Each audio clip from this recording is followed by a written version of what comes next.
There's something uniquely unsettling and strangely magnetic about the idea of being taken, not by criminals or foreign agents, but by something unknown, vast and impossibly advanced.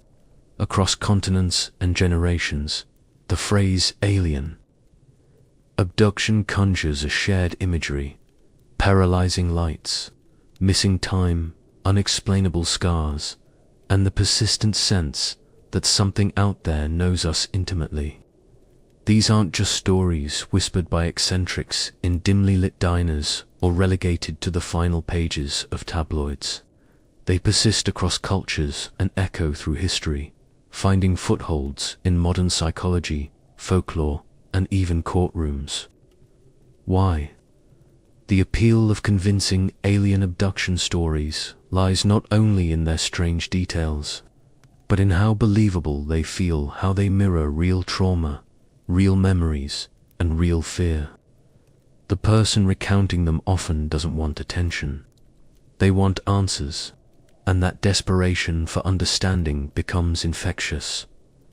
You listen, you read, you start to wonder, could it be real? These accounts have become cultural relics, woven into late-night radio, Hollywood scripts, and psychiatric studies. They raise the curtain on fears that go beyond the rational: helplessness, loss of control, the terror of being observed. But they also tap into awe, into the possibility that we are not alone, and never were. That something far older, far more intelligent has been watching. This piece isn't just about retelling campfire tales. It's about pulling apart the threads of what makes an alien abduction story convincing, not just entertaining.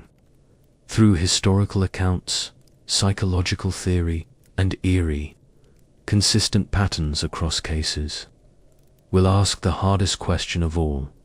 If so many people believe these stories with such vivid and disturbing clarity, why shouldn't we? Long before the term alien abduction entered the lexicon, humanity has told stories of beings from elsewhere, figures that intruded upon the human world with no warning, took individuals against their will, and left them changed in ways both visible and invisible. The shape and texture of these stories have shifted over centuries, molded by geography, religion, and cultural anxieties. But a constant remains: people disappearing, returning with strange tales, and societies grappling with what it means to be taken by something outside their understanding. What we now call alien abductions was once framed as fairy kidnappings, demon visitations, or otherworldly journeys, all carrying the same eerie hallmarks: missing time, strange lights, inexplicable marks, and the unsettling belief that one had come into contact with something that shouldn't exist. In the misted landscapes of medieval Europe, tales of changelings and fairy abductions circulated widely. Children vanished from their cradles, replaced with something not quite right: sickly, alien, uncanny. Mothers whispered that the fair folk had taken their healthy child and left a substitute, a changeling, behind. These stories were not mere entertainment. They were explanations for deformities, illness, or behaviors that defied communal expectations. And while they were bound to the religious and superstitious fabric of their time, they follow a framework nearly identical to later alien abduction accounts: a taking, a return, a transformation. Victims were often altered mentally, emotionally, or physically, and society around them debated whether the story was real, symbolic, or mad. Meanwhile, in Scandinavia, the Hulderfolk, the hidden people, were said to live invisibly alongside humans.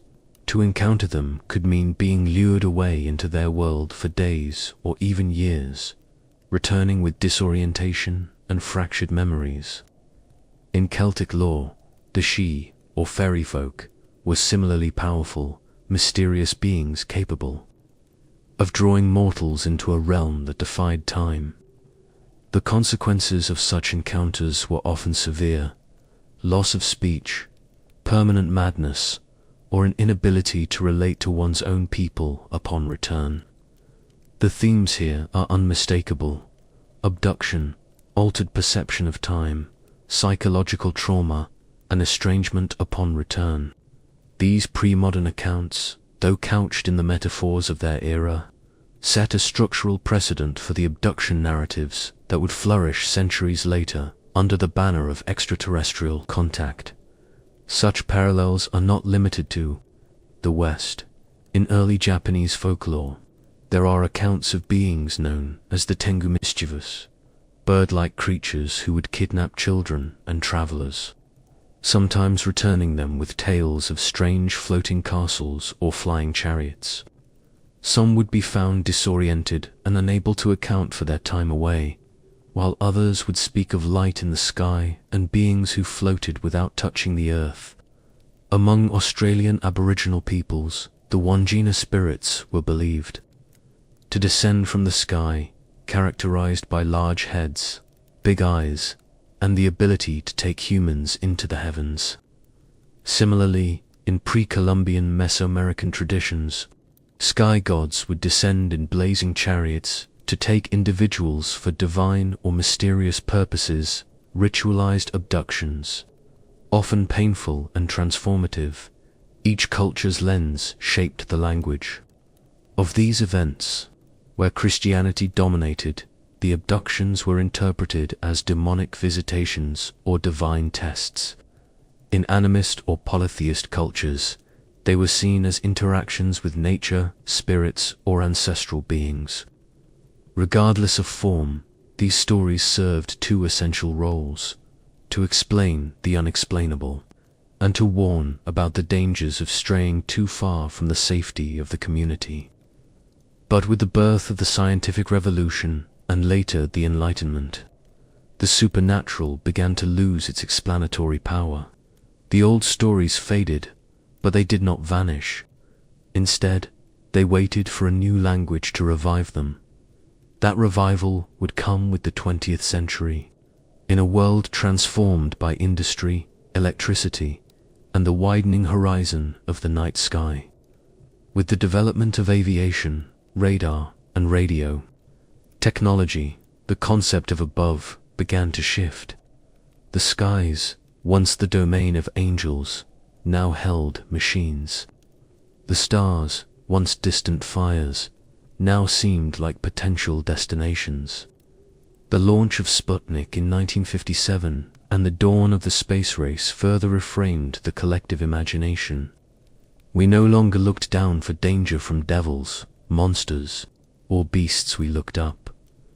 As early as the late 1800s, airship sightings had begun to pepper the newspapers of North America. These mysterious craft were often described as cigar-shaped, with bright lights and strange occupants who spoke in unknown languages. Though no concrete evidence ever surfaced, the sightings were widely reported and believed, much in the way fairy encounters had been treated centuries earlier. And like those fairy stories, the witnesses varied in social class and education. Farmers, clergy, lawyers, and townsfolk all claimed to have seen the impossible in the skies. It wasn't until the 1960s, however, that the alien abduction narrative crystallized into the form we recognize today. The turning point came with the infamous case of Betty and Barney Hill, a biracial couple in New Hampshire who, in 1961, reported a terrifying encounter on a lonely highway. Under hypnosis, both described being taken aboard a craft by humanoid beings with large eyes and pale skin. They were examined, communicated with telepathically, and returned to their car with hours of unaccounted-for time. The details: medical probes, emotional distress, and lingering trauma would become standard in subsequent reports. The Hill case was groundbreaking not only for its vividness but also for its credibility. Barney Hill was a U.S. postal worker. Betty was a social worker. They had no history of mental illness, and their fear appeared genuine. Their story made national headlines, was investigated by prominent psychiatrists, and became the subject of books, television specials, and later, academic inquiry. Just as changeling stories had once explained childhood illnesses, the Hills narrative introduced a new explanatory model, that of extraterrestrial intervention, and it resonated deeply, triggering a flood of similar reports in the years that followed. The 1970s and 1980s saw a proliferation of abduction accounts, many strikingly consistent in their motifs: beings with large heads and slanted eyes, paralysis before abduction, clinical medical procedures, and missing time. This uniformity is striking, especially considering that many of these individuals had not read or heard of one another's accounts. Sociologists and folklorists began to consider whether this constituted a new mythology, one not born of oral tradition, but of media, psychology, and shared cultural anxieties. Some theorists argue that these stories are the result of sleep paralysis, a state in which the brain wakes but the body remains immobile, often accompanied by hallucinations. Yet sleep paralysis alone cannot explain the depth of detail, the emotional impact, or the frequency with which these stories emerged in separate regions. Others pointed to repressed memories or fantasy-prone personalities, but still the question lingered: why these specific themes, and why now? Part of the answer lies in the growing trust in technology and the corresponding fear of it. In a world increasingly dominated by machines, wires, and codes, the alien abduction story offers a symbolic struggle, the helpless human body against the cold intelligence of the other.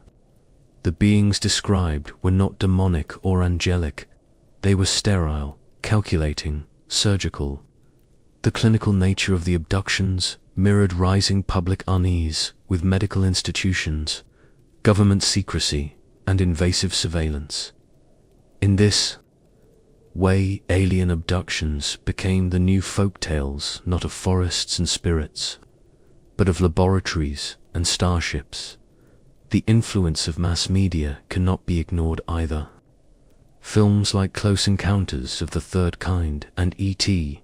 softened the alien image, while others, like Fire in the Sky or Communion, based on Whitley Strieber's best-selling account, emphasized the horror and helplessness of being taken. These representations didn't just reflect existing fears, they helped shape them. As with fairy stories, repetition bred familiarity, familiarity bred belief. Yet, unlike earlier folklore, alien abduction stories often contained a curious twist, a sense of selection. The chosen individuals were not just victims, but messengers, told by their captors to spread warnings or insights about the fate of humanity. Environmental catastrophe, nuclear war, and spiritual evolution were frequent messages claimed to be imparted during these experiences. This shift added a messianic layer to the abduction narrative. It was no longer just about fear, but purpose. Still, the parallels with older stories remained persistent.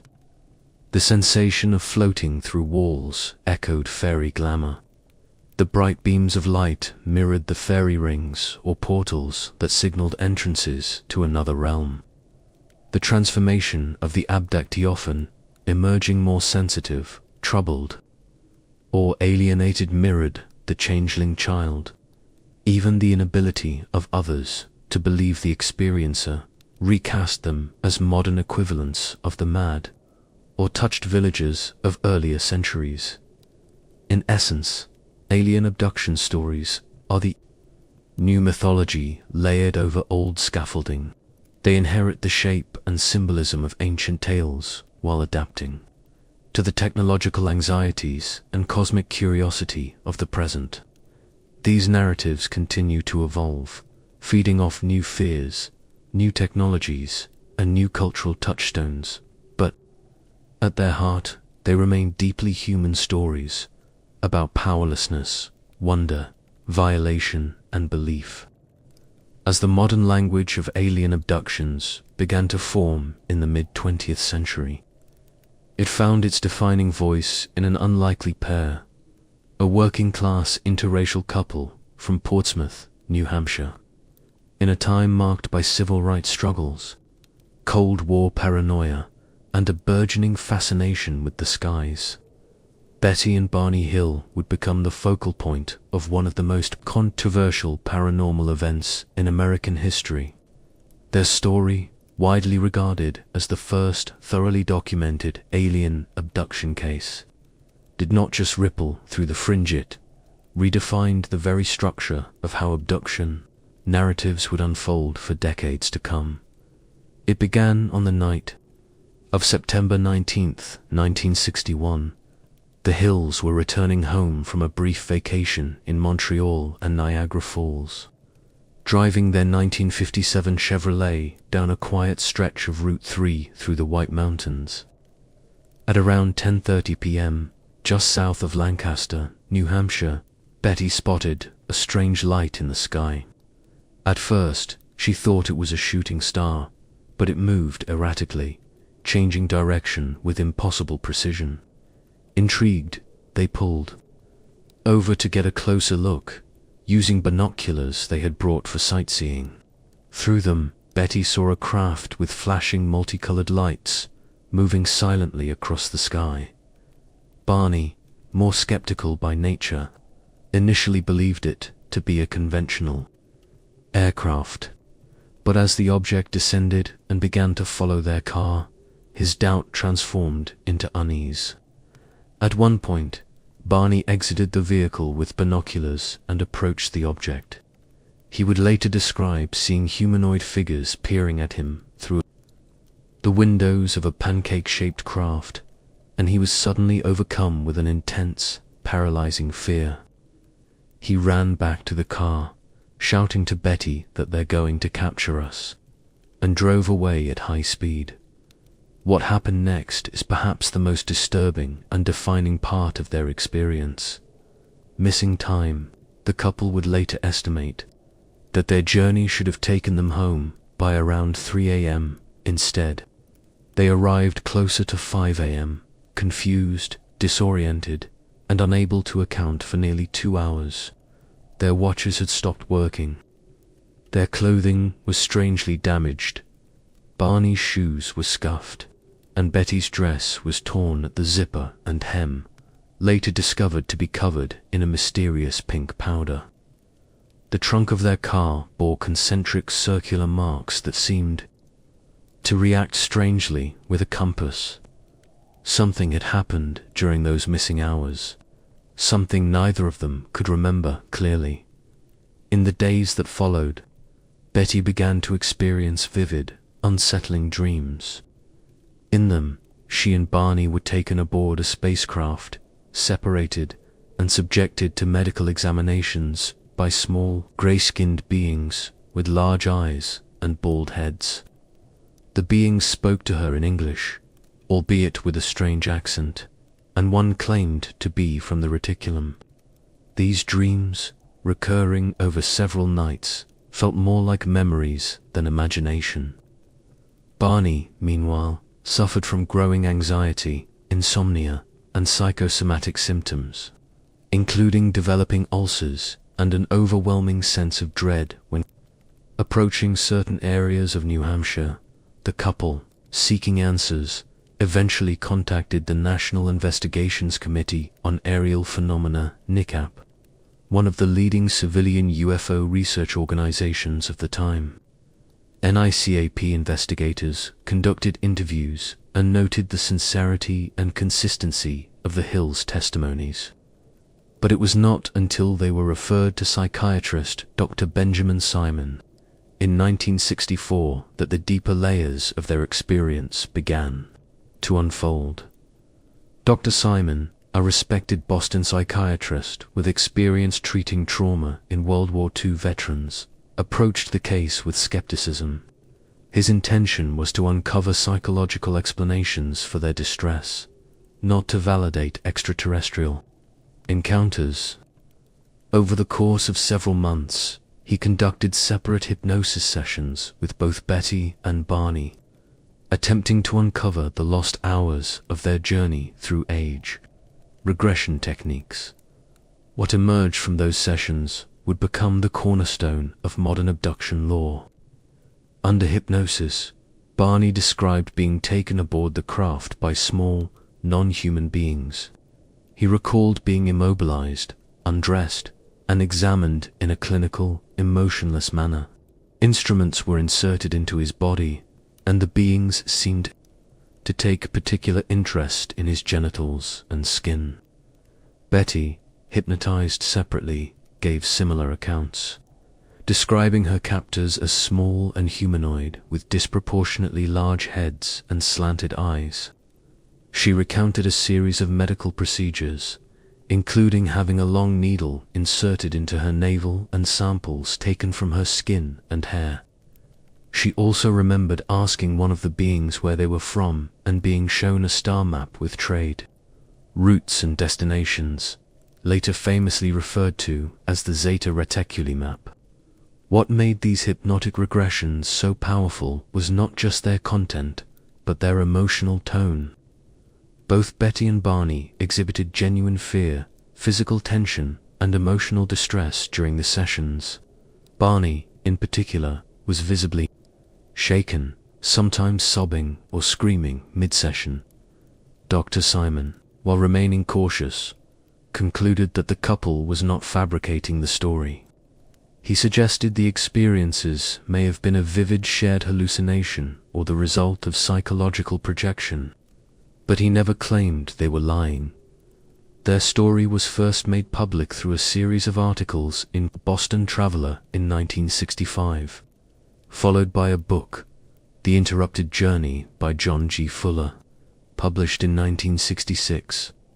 The public reaction was immediate and intense. Some saw the Hills as brave truth-tellers exposing a hidden reality. Others dismissed them as deluded or mentally ill. Yet the details of their account, medical experiments, telepathic communication, missing time, emotional trauma became the template for what would follow in thousands of similar claims. What made the Hill case especially potent was its timing. The 1960s were a period of extraordinary transformation. The Cold War had placed the world under the constant threat of annihilation. The civil rights movement had laid bare deep racial divisions. The space race had launched humanity beyond the Earth's atmosphere. And into this maelstrom, Betty and Barney Hill introduced an entirely new kind of anxiety, one that combined intimate violation with cosmic indifference. Their captors were not here to colonize, evangelize, or destroy. They were clinical, detached, unknowable. This stark, impersonal alienness struck a nerve in a way earlier Little Green Men stories never had. Moreover, the fact that Betty and Barney were a racially mixed couple in 1960s America added another layer to the narrative. Their love already placed them on the margins of mainstream society, a point not lost on some scholars who have examined the psychological dynamics of their experience. The alien captors, with their cold examination of different skin, reproductive organs, even social bonds, could be seen as an externalization of the same scrutiny and alienation the couple faced in daily life. This interpretation doesn't negate the sincerity of their belief, but rather complicates it, showing how the personal and the paranormal can become deeply intertwined. Media coverage of the case rapidly expanded its cultural reach. It was dramatized. In a made-for-TV movie in 1975, The UFO Incident, starring James Earl Jones as Barney, a rare casting choice that added gravitas and visibility. to a topic many still viewed with skepticism. This portrayal further humanized the Hills and helped embed their story into the public consciousness, not just as a bizarre anomaly, but as a psychological and sociological phenomenon worthy of study. Following the Hills' revelations, other abduction reports began to surface across the United States and beyond. Many mirrored the Hills' testimony in remarkable detail, even among those who had not been exposed to the media representations of the case. This consistency led some researchers to conclude that the Hills had simply created a new mythological framework, much like earlier religious or folkloric experiences. Others argued the opposite, that the similarity across stories pointed to a genuine, shared phenomenon that transcended individual imagination. Skeptics, of course, offered alternate explanations. Some suggested that Betty's dreams provided a scaffold that both she and Barney subconsciously constructed into shared memory. Others pointed to cultural influences, such as a 1953 episode of The Outer Limits that aired just prior to the hypnosis sessions, as a possible origin for the being's appearance. Dr. Simon himself remained unconvinced of extraterrestrial involvement, despite his acknowledgement that the Hills were sincere and that their trauma was real. The debate over the truth of the Hill case continues, but its legacy is undeniable. The core features of their experienced nighttime abduction, memory loss, clinical examination, communication with alien beings, and emotional aftermath, became staples of the genre.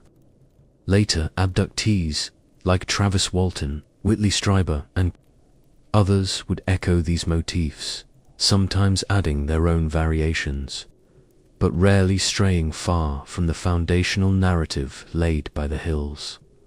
What's perhaps most telling is how the Hills themselves handled their newfound notoriety. They never sought fame or profit. Their interviews remained consistent and their demeanor sincere. Barney passed away in 1969, just a few years after their story became public, worn down by stress and health issues. Betty continued to speak at conferences and remained active in UFO research, but never portrayed herself as a prophet or cult figure. Their story was not a brand, it was a burden, carried with dignity. Their case, for all its strangeness, opened a door into something deeper, a fusion of trauma, belief, cultural evolution, and personal identity. It blurred the line between reality and perception, challenging both skeptics and believers to consider that truth might not always be confined to the physical. Sometimes, truth is also what cannot be forgotten, what leaves scars even when no one else sees them, and what changes how a person views their place in the world. Whether one believes their story literally or metaphorically, the Hills carved a permanent space in the collective psyche, one that still pulses in the background. Every time someone looks to the night sky and wonders if they are alone. In the decades since Betty and Barney Hill's experience first captured the public imagination, thousands of abduction accounts have followed from individuals around the world. These testimonies differ in context, detail, and tone, from harrowing tales of violation to almost spiritual encounters with cosmic intelligence. Yet beneath the surface-level variation lies a striking structural consistency. Again and again, abductees describe the same strange elements, often unaware of how closely their stories echo those of others. These recurring motifs: missing time, bright lights, paralysis, non-human beings, medical examinations, and emotional trauma form the backbone of the alien abduction narrative. They suggest a pattern, one that begs for deeper analysis, not only for what it might reveal about the phenomenon itself, but about the human mind, our collective fears, and the cultural forces that shape our deepest beliefs. The motif of missing time is one of the most universal among reported abductees. Often the experience begins with a sudden disruption, a light in the sky, an inexplicable noise, a sharp emotional reaction, usually fear or dread. From that moment onward, reality begins to distort. A person might be driving, walking, or even lying in bed when the next thing they know, hours have passed. They come to with no memory of what occurred, frequently far from where they began. Watches stop, phones glitch. Sometimes time seems to compress rather than stretch, entire night's worth of experience recalled as a moment. This temporal dislocation becomes the first hint that something out of the ordinary has taken place. What's notable is that the sensation is not akin to sleep or unconsciousness. Abductees describe it more as an interruption of the self, as though they were temporarily erased, only to be dropped back into their life with fragments of something else lodged inside. The second most consistent feature is paralysis, often occurring just before or during the event. Victims find themselves completely immobilized, sometimes able to move only their eyes, despite full consciousness. This paralysis frequently coincides with a humming or buzzing sound, an overwhelming light, or the sudden appearance of beings in the room or nearby. In some accounts, the abductee is forcibly levitated or floated through walls and ceilings, suspended against the laws of physics, helpless to resist. This helplessness forms the emotional core of many abduction stories. Loss of agency so complete that even the sanctity of one's own body or home offers no defense. It is a deeply primal terror, the sense that control over one's existence has been temporarily and totally revoked. The beings themselves tend to conform to surprisingly specific archetypes. The most iconic of these is the so-called grey small. In stature, thin-limbed, with oversized heads and large almond-shaped black eyes. Their skin is usually described as grey or pale, sometimes smooth, sometimes slightly textured.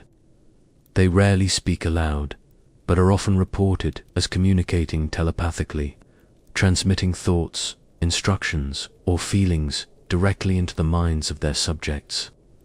Other types also recur: tall humanoids with Nordic features, reptilian figures, insectoid creatures, or shadowy presences that defy clear description.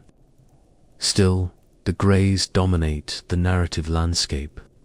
Their clinical demeanor, lack of overt emotion, and obsession with examination resonate with a recurring theme: the idea that humanity is being studied as one might study an insect or a specimen. Medical procedures are the most commonly described element in the abduction experience. Victims often recount being laid on a cold, metallic table, surrounded by the beings, subjected to probing, tissue extraction, and mysterious instruments. These procedures focus disproportionately on reproductive organs, with numerous abductees claiming sperm or egg extraction, implantation, or even forced sexual interaction. Many accounts include painful or intrusive examinations, often with no anesthetic or explanation. The nature of these procedures, detached from any known human medical practice, yet echoing aspects of it, reinforces the perception of abduction as both profoundly alien and intimately invasive.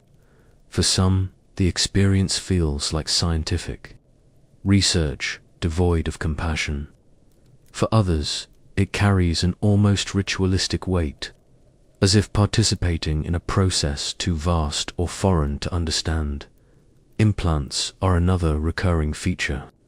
Abductees sometimes report small, hard objects inserted beneath the skin, usually in the nose, behind the ear, or in the limbs. These are rarely visible, but are often felt, sometimes causing localized pain or discomfort. In rare cases, medical scans have shown unexplained foreign bodies within the subject, leading to surgical removal. While the origins of such findings are hotly debated, they often serve as a kind of physical proof for the extraterrestrials, an object tethering the intangible memory of abduction to a material reality. Whether biological markers, tracking devices, or psychological projections, these implants occupy a liminal space between belief and evidence. Communication, when it occurs, is nearly always nonverbal, and its content often shifts the tone of the experience. Some abductees report receiving dire warnings. Humanity is destroying its environment, courting nuclear extinction, or spiraling into spiritual decay. Others are told they have a special role to play in helping awaken the rest of the species. This layer introduces an almost prophetic quality to the stories, merging personal trauma with a sense of cosmic mission. In a significant number of accounts, abductees report being shown visions of natural disasters, war, human suffering, or even hybrid children said to be the result of genetic experiments involving both human and alien DNA. The emotional effect of these messages is often profound. Even when frightened or violated, many abductees describe feeling chosen or altered in some significant way. The psychological aftermath of abduction experiences is perhaps the most complex and underexplored pattern. Many experiencers report a complete transformation in worldview. They may develop sudden interests in astronomy, ecology, spirituality, or metaphysics. Some become reclusive, overwhelmed by a sense of otherness or alienation from the world. Others throw themselves into activism or creative work, channeling their encounter into something purposeful. But not all outcomes are positive. A large number of abductees suffer from anxiety, depression, insomnia, post-traumatic stress, and, in extreme cases, dissociative disorders. Relationships may fall apart, careers may be derailed, and the line between reality and delusion may blur permanently. Clinicians who work with such individuals often face an ethical dilemma: how to treat the trauma without invalidating the experience. For the abductee, whether or not the event was real is beside the point. It happened. It left marks. One cannot ignore the role of cultural transmission in the formation and spread of these patterns. Just as the fairy stories of previous centuries passed through oral tradition and folklore, abduction accounts now travel through books, films, online forums, and conferences. Shared motifs become touchstones. When one person reads about missing time or shadowy figures, their own experiences may suddenly crystallize into similar narratives.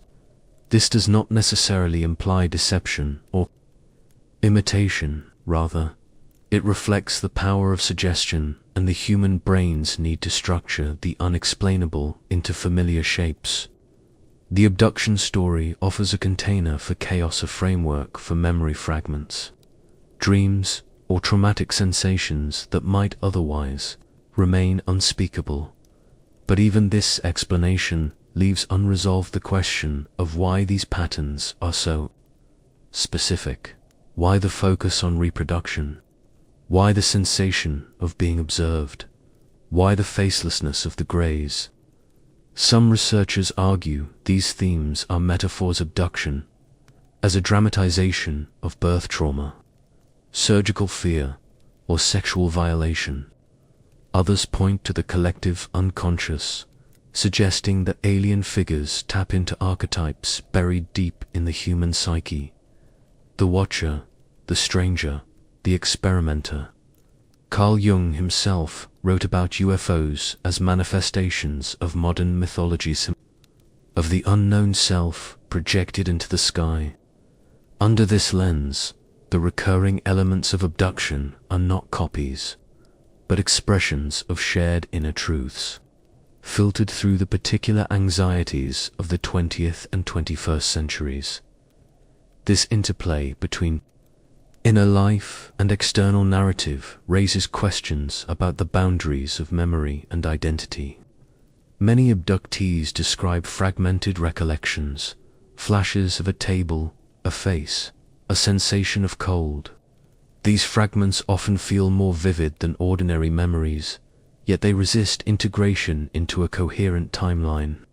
Attempts to retrieve more detail, whether through hypnosis, meditation, or therapy, may bring clarity or may distort further. In some cases, the search for answers deepens the sense of mystery rather than resolving it. The human mind is adept at both protecting itself and constructing meaning.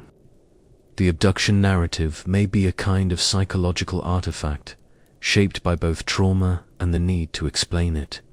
At the same time, not all abductees report trauma. Some recount their experiences as enlightening, even beautiful. They describe sensations of unity, of being connected to a greater intelligence, or being given insight into the structure of the universe. For these individuals, the beings are not tormentors but guides, non-human, yes, but not malevolent. This more benevolent strand of the abduction mythos tends to emerge later in life, sometimes years after a more fearful initial encounter. It suggests a kind of psychological integration, a move from fear to meaning, from alienation to transformation. In this sense, abduction stories function not just as paranormal events, but as narrative journeys, complete with a call to adventure, an ordeal, and a return changed. Like the hero myths of old, they chart a passage through the unknown that reveals hidden truths. The difference is that in alien abduction stories, the landscape of the unknown is both literal and metaphorical, stretching across galaxies and inward into the subconscious. As the cultural environment evolves, so too do the themes within abduction narratives. Where once the fear was cold, war, annihilation, or invasive government, now it may center on artificial intelligence, climate collapse, or genetic engineering. The core structure, lost time, helplessness, examination, message remains, but the surrounding context shifts. This adaptability is what gives the abduction narrative its staying power. It molds itself to the fears of each generation while retaining the same skeleton. Much like myths before it, some critics argue that the phenomenon is nothing more than a social contagion, a product of media and psychology. Others contend it represents something truly unexplained, either as genuine extraterrestrial interaction or as a yet unknown aspect of consciousness itself. In either case, the patterns speak volumes. They show us what we fear, what we desire, and how our minds seek coherence in the face of the ungraspable. Whether aliens exist or not, the stories people tell about them are real-land that reality, constructed in the fragile space between trauma and interpretation, tells us something profound about who we are. As the phenomenon of alien abduction narratives took deeper root in public consciousness during the late 20th century, a peculiar method began to emerge at the center of many of these accounts, one that promised to peel back the layers of conscious forgetfulness and reveal buried truths. This method was hypnosis.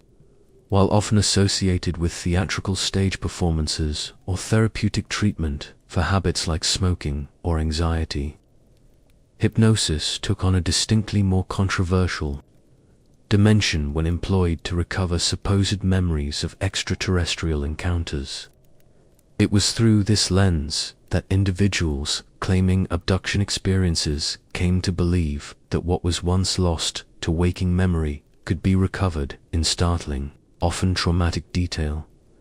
The origins of this practice within the alien abduction field can be traced to the very case that helped define the modern narrative: Betty and Barney Hill. Their initial conscious recollection had included elements like a mysterious craft and missing time. But it was not until they underwent hypnosis sessions conducted by psychiatrist Dr. Benjamin Simon that their story became more complex, vivid, and disturbingly detailed. Under hypnosis, Betty spoke of medical examinations conducted by strange beings, and Barney recalled immense fear, non-human eyes, and a sense of powerlessness. These revelations, emerging only under trance, suggested a narrative shaped as much by subconscious imagery as by real-world experience, and they would become the model for many later reports. What made hypnosis so attractive to both and investigators was its promise of authenticity. Here was a tool that seemed capable of bypassing the distortions of conscious memory, enabling witnesses to see what had been hidden by time or trauma. For individuals struggling with fragmentary memories, especially those that didn't fit, conventional frameworks hypnosis offered structure, clarity, and in many cases, a form of catharsis. It allowed experiencers to give shape to the void, to piece together flashes of emotion or sensation into something coherent. But the very mechanisms that made it so compelling also made it highly problematic. The mid to late 20th century saw a surge in hypnotically retrieved abduction accounts, often orchestrated by therapists who believed in the validity of such memories. Figures like Bud Hopkins and David M. Jacobs became pivotal in this regard. Hopkins, an artist turned ufologist, saw himself as a facilitator of truth, helping abductees recover what they had suppressed or forgotten. His sessions, often conducted privately and then later publicized in books like Missing Time and Intruders, painted a stark portrait of alien experimentation and psychological manipulation. Likewise, Jacobs, a historian by training, began collecting hundreds of case studies that fed into an evolving narrative of alien agendas, focusing particularly on hybridization, genetic harvesting, and a slow, methodical infiltration of human society. But their work, while instrumental in popularizing the abduction phenomenon, sparked immense controversy in scientific circles. Critics accused them of being unscientific, lacking methodological rigor, and most damningly of implanting false memories in their subjects. In this context, the line between recovery and suggestion became dangerously thin. Studies in cognitive psychology began to show how susceptible the human mind is to outside influence during hypnosis. Not only can a hypnotist guide a subject towards certain conclusions with leading questions, but even subtle cues, tone of voice, wording, body language can shape the narrative that emerges. In some cases, the hypnotist may not even be aware of their influence. The concept of false memory syndrome gained prominence in the 1990s, largely as a result of legal cases involving alleged recovered memories of abuse. This brought heightened scrutiny to the use of hypnosis in all contexts, especially when memories recovered under trance were treated as literal truth. The parallels between those controversial therapy sessions and alien abduction hypnosis became hard to ignore. Both involved intense emotional recall, often focused on trauma. Both took place in settings of authority and trust, and in both, the supposed revelations could dramatically alter a person's self-perception and understanding of their past. The difference was primarily in the content terrestrial versus extraterrestrial. This overlap raised a central question. Were abductees remembering something that had truly happened? Or were they participating, consciously or not, a kind of psychological theater, where belief, suggestion, and expectation blurred into subjective truth? For those within the abduction research community, the answer often depended on their prior commitments. Believers viewed hypnosis as a necessary tool for lifting the veil of alien obfuscation, while skeptics saw it as a gateway to fantasy and confabulation. Some psychologists argued that even if the events weren't literally real, the emotional intensity and psychological impact of these memories could still be profound, deserving of attention, empathy, and analysis. Despite the growing body of criticism, hypnosis maintained its allure because of the kinds of stories it uncovered, stories that were often coherent, emotionally intense, and strangely consistent across subjects who had never met. Abductees, once hypnotized, would frequently describe similar scenarios: paralysis in bed, levitation through walls, bright examination rooms, humanoid figures with large black eyes, and intricate medical procedures that involved reproductive organs. These recurring motifs suggested a kind of shared script, one that either pointed to a genuine phenomenon or a cultural template deeply embedded in the collective psyche. Supporters of the abduction hypothesis argued that these similarities were too specific and detailed to be explained by coincidence or media influence alone. Detractors, however, suggested the opposite, that these accounts were shaped by a feedback loop of popular culture, therapist suggestion, and psychological predisposition. This feedback loop became even more visible as media representations of abductions proliferated. After the publication of Whitley Strieber's Communion in 1987, which detailed his own supposed encounters under hypnosis, the now iconic image of the grey alien spread rapidly.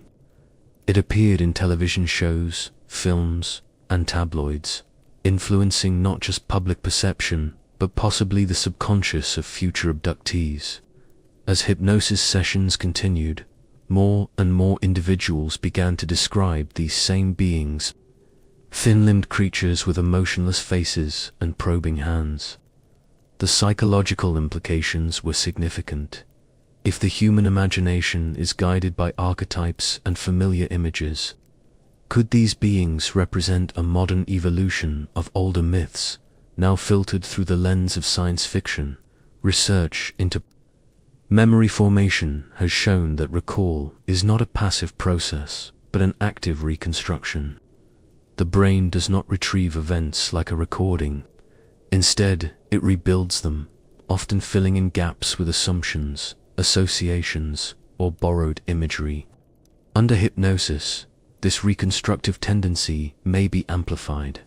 In a heightened state of suggestibility, subjects may be more inclined to conform to expectations, whether their own, the hypnotist's, or society's. A well-meaning hypnotist asking, "Do you see any beings in the room?" may inadvertently lead the subject toward a particular conclusion, especially if the person is already emotionally vulnerable or eager to make sense of confusing experiences. Furthermore, individuals undergoing hypnosis for alien abduction memories are often primed before the session through informal conversation, intake questionnaires, or exposure to books and documentaries. Even without direct suggestion, this context sets a narrative framework within which the subject's subconscious might begin to construct its story. In some cases, the desire for explanation may be so strong that it becomes self-fulfilling. Strange dreams, night terrors, or sleep paralysis may be recast under hypnosis as signs of extraterrestrial intrusion, rather than uncovering buried memories. The hypnotic state may simply offer a canvas onto which deeply personal fears and cultural myths are projected. One of the most comprehensive critiques of hypnosis in abduction research came from Dr. Elizabeth Loftus, a cognitive psychologist, renowned for her work on memory distortion. Loftus conducted multiple experiments demonstrating how easily false memories could be implanted, even in individuals who believed their recollections were accurate. In one famous study, participants were led to believe they had been lost in a mall as a child, despite the event never happening. Over time, they began to recall details who found them, what the mall looked like, how they felt that were entirely fabricated. Loftus argued that memory is malleable and that therapeutic techniques like guided imagery and hypnosis could create false but emotionally potent recollections. Her conclusions sent shockwaves through the broader psychological community and had particular implications for alien abduction narratives. If people could be made to remember non-existent childhood traumas under suggestion, then the door was wide open for similarly false memories of alien contact.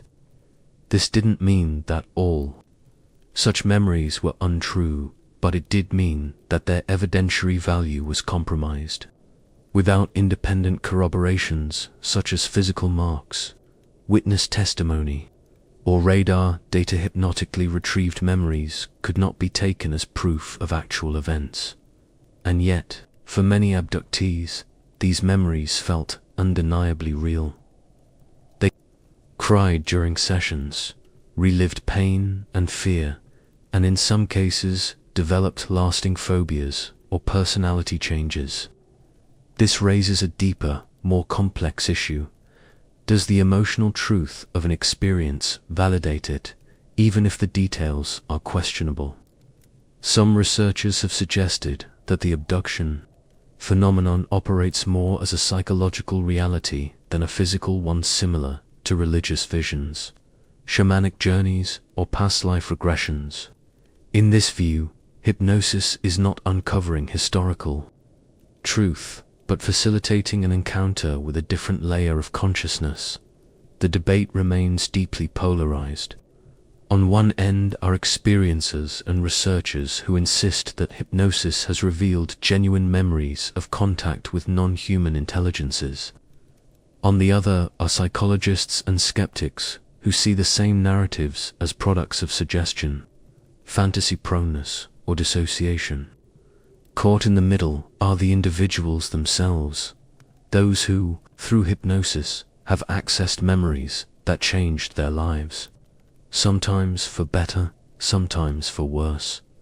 This middle ground has led to a gradual evolution in how hypnosis is viewed within the field. Many responsible therapists and investigators now emphasize caution, recognizing both the potential insights and the dangers of the method. Some prefer to use hypnosis not to verify an abduction, but to help the process their emotions or gain personal clarity. Others have abandoned it altogether, relying instead on waking memory, physical evidence, or corroborating reports. By the early 2000s, the use of hypnosis in abduction research had begun to wane. While still practiced in certain circles, the combination of scientific scrutiny, legal ramifications, and cultural skepticism made it less central than in previous decades. Yet the legacy remains. Hypnosis was not only a tool, it was a mirror. It reflected the hopes, fears, and narratives of an era wrestling with its place in the universe. Whether those reflections were truth or illusion is still up for debate. But what's certain is that hypnosis carved a unique space in the evolving story of alien abduction. One where memory and imagination, belief and doubt collided in profoundly human ways. Another aspect closely tied to hypnosis in abduction research is the phenomenon of regression therapy. The intentional use of hypnotic techniques to guide individuals back to earlier points in their lives, or even into supposed past lives, or alien encounters. This practice gained popularity in the 1970s and 1980s, fueled by the growing interest in alternative spirituality and paranormal phenomena. In abduction contexts, regression therapy promised to unlock repressed memories that, proponents claimed, were deliberately blocked by the mind as a defense against trauma.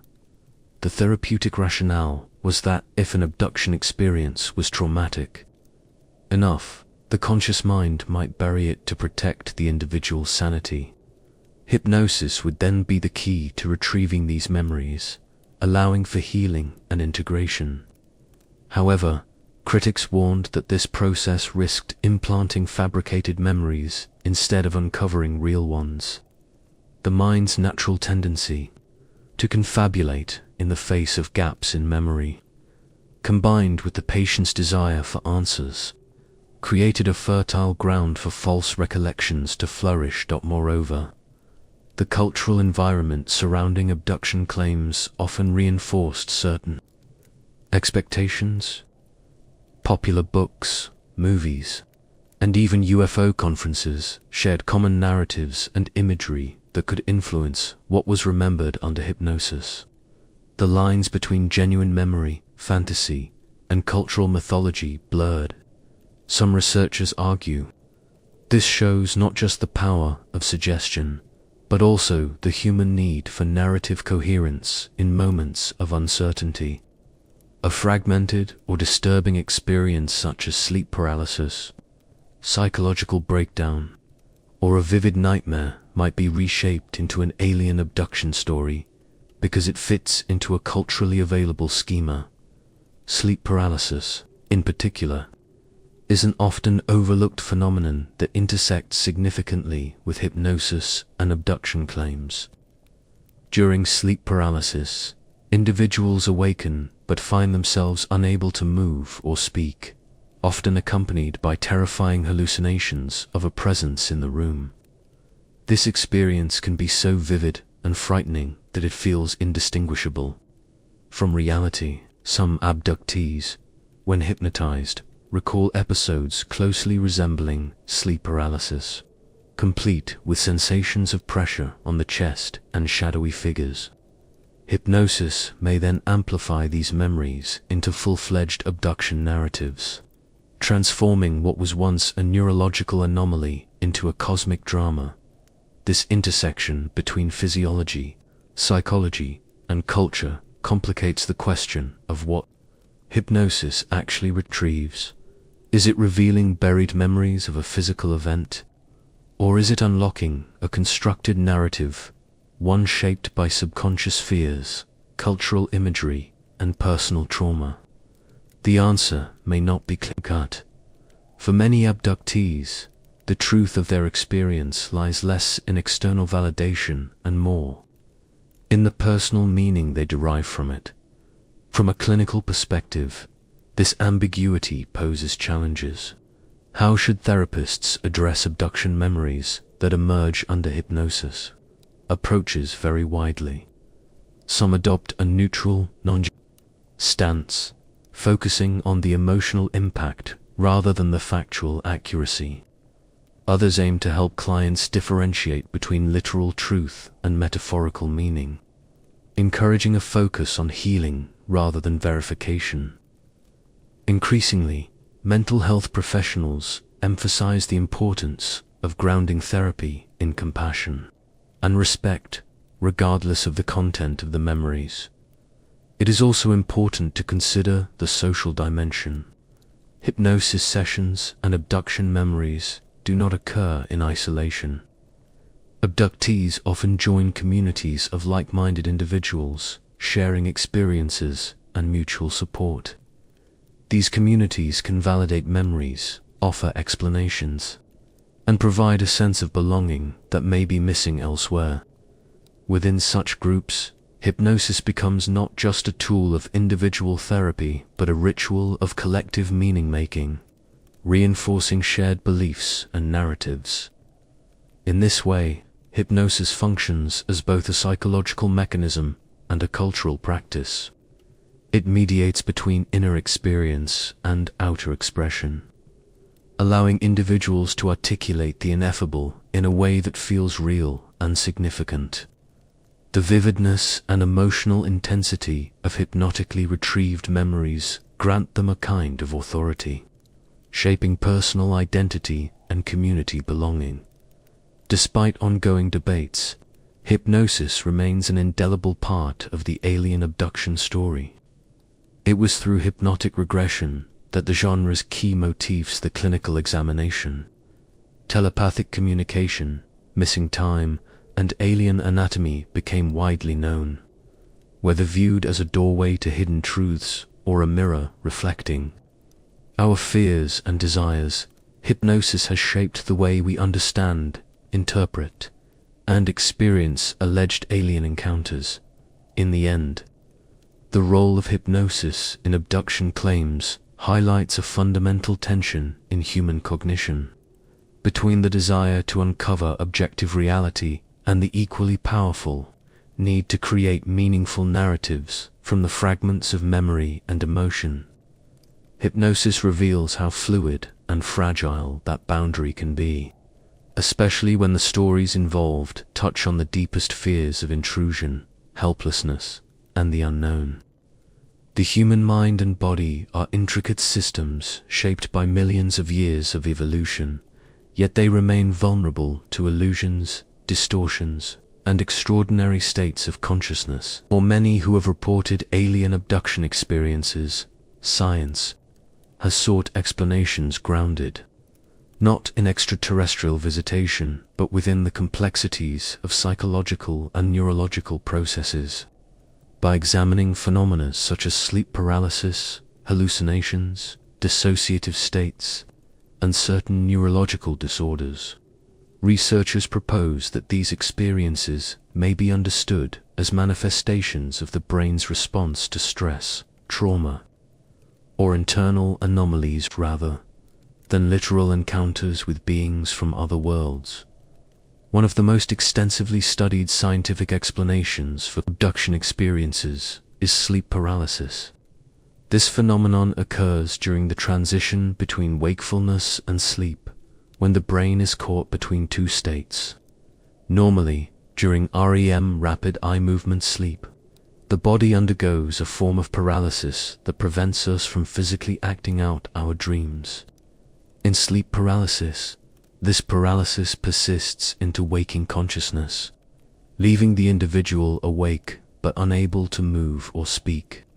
Often, sleep paralysis is accompanied by vivid hallucinations, usually of shadowy figures, threatening presences, or oppressive sensations on the chest.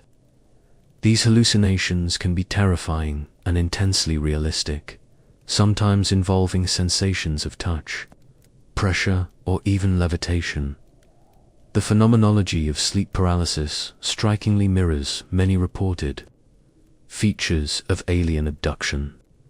The sense of helplessness, the perception of a hostile or inscrutable presence, and the inability to move correspond closely to key motifs in abduction narratives.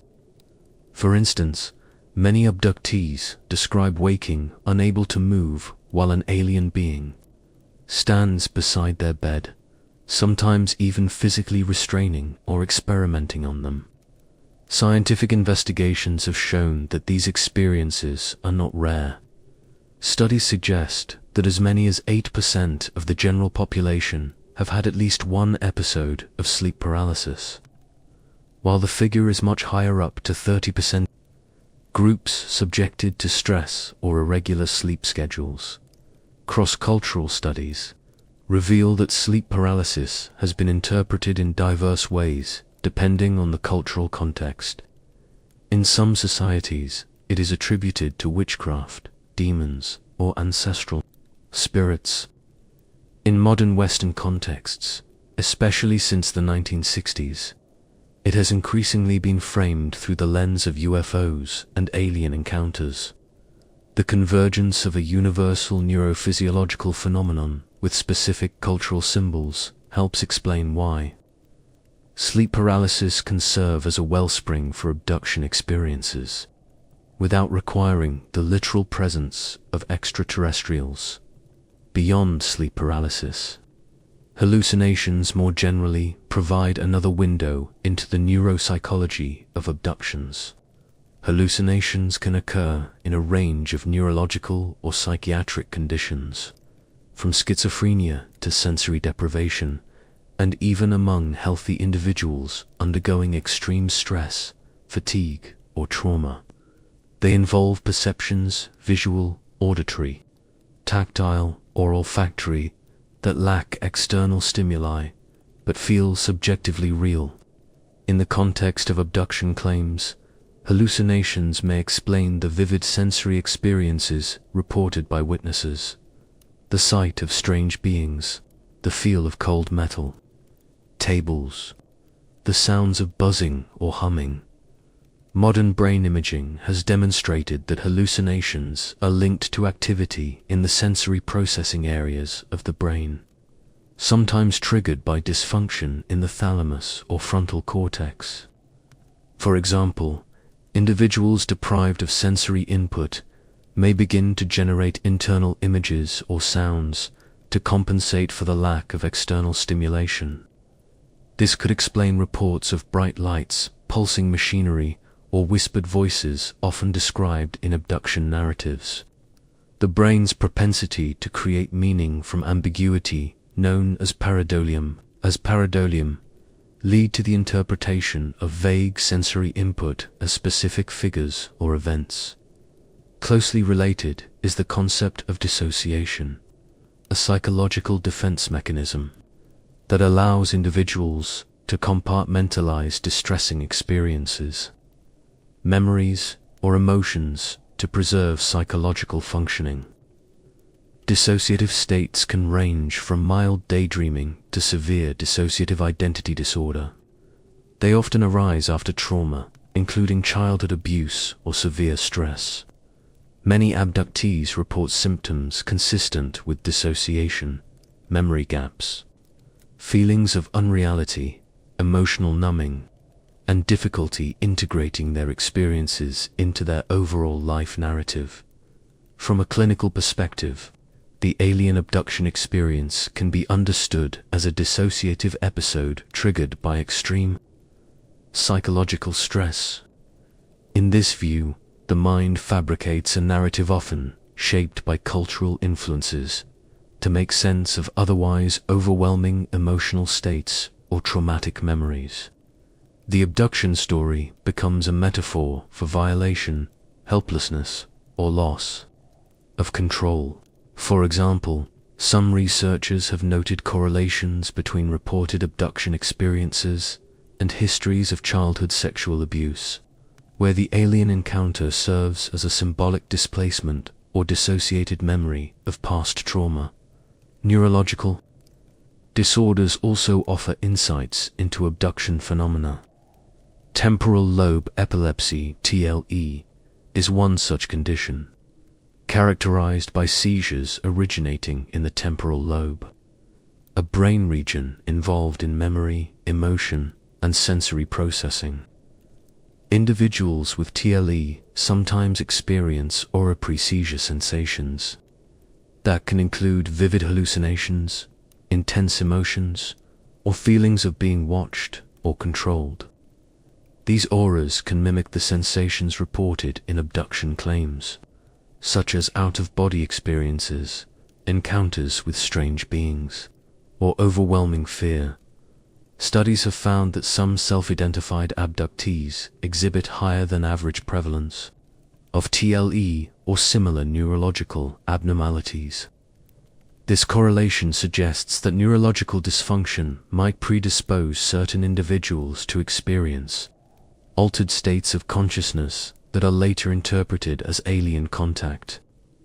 In particular, seizure activity in the temporal lobes can disrupt the brain's ability to distinguish internal thoughts from external reality, blurring the boundary between imagination and perception.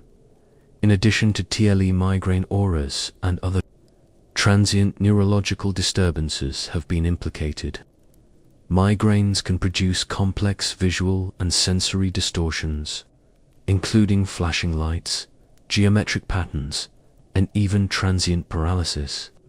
These symptoms, when occurring alongside psychological stress, might be woven into the fabric of an abduction narrative. The often cyclical nature of migraines and seizures could also explain reports of repeated or recurring abduction experiences. Adding complexity to the picture is the role of sleep disorders beyond paralysis, such as narcolepsy and REM behavior disorder. Narcolepsy involves sudden bouts of sleep and vivid dreamlike hallucinations intruding on wakefulness. REM behavior disorder causes individuals to physically act out their dreams, sometimes violently. These disorders can create profound confusion between dream and reality, potentially fostering memories or beliefs of otherworldly experiences. Another factor intersecting with neurological and psychological explanations is the impact of hypnagogic and hypnopompic hallucinations, the vivid sensory phenomena occurring at the threshold of sleep onset or awakening. These episodes can include sensations of floating, flying, being touched, or the presence of a figure in the room. For a susceptible individual, these fleeting but intense experiences might be encoded into memory as abduction events. The interplay of these neurological phenomena with the cultural framework cannot be overstated. The interpretation of anomalous sensory experiences depends heavily on an individual's expectations, beliefs, and knowledge. In a culture saturated with UFO lore and abduction narratives, people encountering sleep paralysis or hallucinations may naturally frame their experience in those terms. Conversely, in other cultural contexts, similar neurological events might be understood as spiritual visitations, demonic attacks, or ancestral communications. Researchers also examine the psychodynamics underlying abduction claims. The themes of violation, examination, and powerlessness reflect universal human anxieties around bodily autonomy, sexual identity, and control. The alien abduction narrative can be seen as a modern myth that externalizes these fears, providing a symbolic language to articulate trauma or psychological distress. This perspective aligns with the view that abduction stories serve as a form of psychological processing rather than a literal history. Importantly, many abductees report real physiological symptoms such as skin marks, burns, or unexplained implants that they associate with their experiences. Scientific investigation into these claims remains inconclusive, with some explanations pointing to psychosomatic responses, dermatological conditions, or normal skin variations misinterpreted as evidence. Others suggest that minor injuries or scars, coupled with the power of suggestion, may become woven into the abduction narrative. Despite these multifaceted scientific explanations, the abduction experience continues to captivate, mystify, and terrify. The brain's remarkable capacity to generate complex, immersive experiences, particularly under conditions of stress, altered consciousness, or neurological disturbance, explains much about the phenomenology of abduction reports. These experiences often feel as vivid and real as any waking event, making the distinction between perception and objective reality difficult both for the experiencer and the observer. The study of psychological and neurological factors thus does not seek to diminish the reality of these experiences for those who report them, but rather to understand the mechanisms that produce them. It invites compassion and clinical attention to the suffering often underlying these reports, without requiring a leap to supernatural explanations. As science continues to explore the depths of consciousness and brain function, the boundary between reality and perception remains an active frontier. Alien abduction experiences stand at this intersection, exemplifying how human cognition can create worlds, sometimes beautiful, sometimes terrifying, that challenge our definitions of truth. The narratives surrounding alien abductions did not emerge in isolation. Rather, they unfolded alongside and within the powerful currents of media and popular culture that defined the 20th and early 21st centuries. From pulp science fiction magazines of the 1950s to Hollywood blockbusters and reality television, media have shaped not only how people describe and interpret alleged encounters, but also what they expect to experience. The reciprocal relationship between abduction stories and media representations has created a feedback loop, wherein each influences the other, sometimes clarifying, often distorting, and frequently embellishing the accounts that circulate widely. Understanding this interplay is crucial for grasping how abduction narratives have evolved into the culturally rich but scientifically ambiguous phenomenon we know today. In the post-World War II era, the rise of mass media coincided with burgeoning public interest in space exploration, the Cold War, and fears of technological domination. Science fiction, once relegated to niche pulp magazines and comics, grew into a dominant cultural force. Early depictions of alien encounters in film and literature presented beings that were often monstrous, inscrutable, or threatening. Movies, like The Day the Earth Stood Still, 1951, introduced audiences to the concept of extraterrestrial visitors, blending messages of peace with the implicit menace of the unknown. Television shows such as The Twilight Zone and The Outer Limits brought these ideas into living rooms, shaping public perceptions of alien life as simultaneously wondrous and frightening.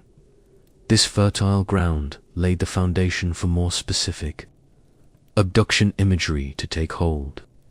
In particular, the publication of Betty and Barney Hill's story in the early 1960s, just as the space race captivated the world, coincided with a shift in the media's portrayal of aliens. No longer distant monsters, extraterrestrials became intimate invaders of human space, capable of entering homes and bodies. The Hills' descriptions of small, grey-skinned beings with large black eyes came to define the archetype that would dominate popular imagination. As the decades progressed, popular culture both reflected and amplified these motifs. The 1970s and 1980s witnessed a surge in books, films, and television programs centered on alien abduction. Whitley Strieber's Communion, 1987, a best-selling autobiographical account, popularized the image of the grey and the medical examination scene. Strieber's narrative blended horror with spiritual undertones, framing the abduction as both terrifying and transformative. The book's massive success sparked public fascination and influenced countless subsequent testimonies. Hollywood seized upon the cultural zeitgeist, further embedding abduction tropes into the public consciousness. Films like Close Encounters of the Third Kind, 1977, and E.T., The Extraterrestrial, 1982, explored themes of alien contact, though often with more benevolent or ambiguous portrayals. Conversely, movies such as Fire in the Sky, 1993, based on Travis Walton's purported abduction, emphasized graphic examination scenes and psychological trauma. Television, documentaries, news specials, and talk shows also sensationalized abduction claims, often dramatizing testimonies to boost ratings. This constant media presence played a double role. It validated experiences by giving their stories visibility while simultaneously shaping what those stories looked like.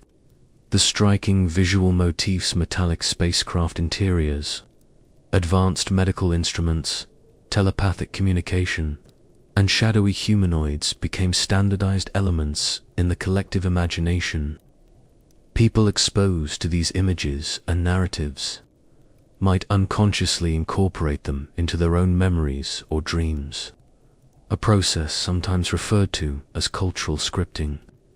The rise of internet forums, social media, and online communities further accelerated this dynamic. Abductees could share detailed stories, receive feedback, and find validation from like-minded individuals worldwide. These platforms allowed the rapid spread of new motifs, theories, and evidence, solidifying a shared lexicon and reinforcing specific narrative patterns. The democratization of information enabled by digital media also complicated the boundary between personal experience and cultural influence, making it harder to distinguish between genuine memory and learned storytelling. Sensational journalism, in particular, has played a significant role in shaping abduction narratives. Tabloids and paranormal magazines often present dramatic, emotionally charged stories that blur fact and fiction. Headlines proclaiming government cover-ups, alien implants, or mass abduction events stir public excitement and fear. Such coverage tends to emphasize the most lurid details, fostering an atmosphere in which the extraordinary is expected and normalized. This environment can heighten suggestibility, encouraging individuals to interpret ambiguous or unusual experiences as evidence of abduction. The media's portrayal of governmental responses to UFOs and abductions also colors public perception. Conspiracy theories about secret experiments, alien-human hybrids, and hidden agendas are staple topics in documentaries and online videos. These narratives often incorporate real historical elements, such as the CIA's Project Blue Book or the Roswell incident, but embellish them with speculation and unverifiable claims. The result is a complex mythology that intertwines political distrust, paranoia, and fascination with the unknown. Moreover, popular culture has influenced the emotional tone of abduction stories. Early reports often emphasized fear, violation, and confusion. Over time, as media expanded the narrative framework, themes of spiritual awakening, cosmic purpose, and hybrid identity gained prominence. This shift mirrors broader cultural trends toward New Age spirituality and alternative worldviews. The abduction experience increasingly became not just an event of terror, but also a catalyst for personal transformation at the same time. Media portrayals sometimes trivialize or mock abduction experiences, framing them as the province of eccentrics, hoaxers, or mentally ill individuals. Comedy sketches, late-night talk show jokes, and science fiction parodies contribute to this skeptical discourse. While humor can serve to demystify and critique, it also influences how seriously abduction claims are taken in mainstream society, often marginalizing those who report them. The impact of this cultural milieu is evident in the evolving details of abduction accounts. Earlier testimonies lacked many of the hallmarks now considered standard, such as implants or detailed medical examinations. As media depictions introduced and normalized these elements, they appeared more frequently in reports. This raises important questions about the origin of abduction memories. Are they shaped by genuine experience or by exposure to existing narratives? Psychologists studying this phenomenon emphasize the role of expectancy effects. The idea that people's beliefs and expectations influence how they perceive and recall experiences. When someone is aware of common abduction themes through books, movies, or conversations, they may unconsciously model their memories accordingly. This effect does not imply deliberate fabrication, but reflects the malleability of memory and the brain's tendency to construct coherent stories from incomplete information. Indeed, cultural influence is not unique to alien abductions, but is a widespread feature of how humans interpret anomalous experiences. Just as medieval Europeans attributed unexplained lights in the sky to angels or demons, modern societies frame such phenomena through the lens of extraterrestrial visitation. Media acts as a repository and amplifier of these cultural scripts, shaping the language and imagery people use to describe the unknown. However, the relationship between media and abduction narratives is not simply one. While media influences how stories are told, genuine experiences reported by individuals often inspire new creative works, perpetuating a cyclical exchange. This interweaving of personal testimony and cultural production creates a shared mythology that is continually evolving.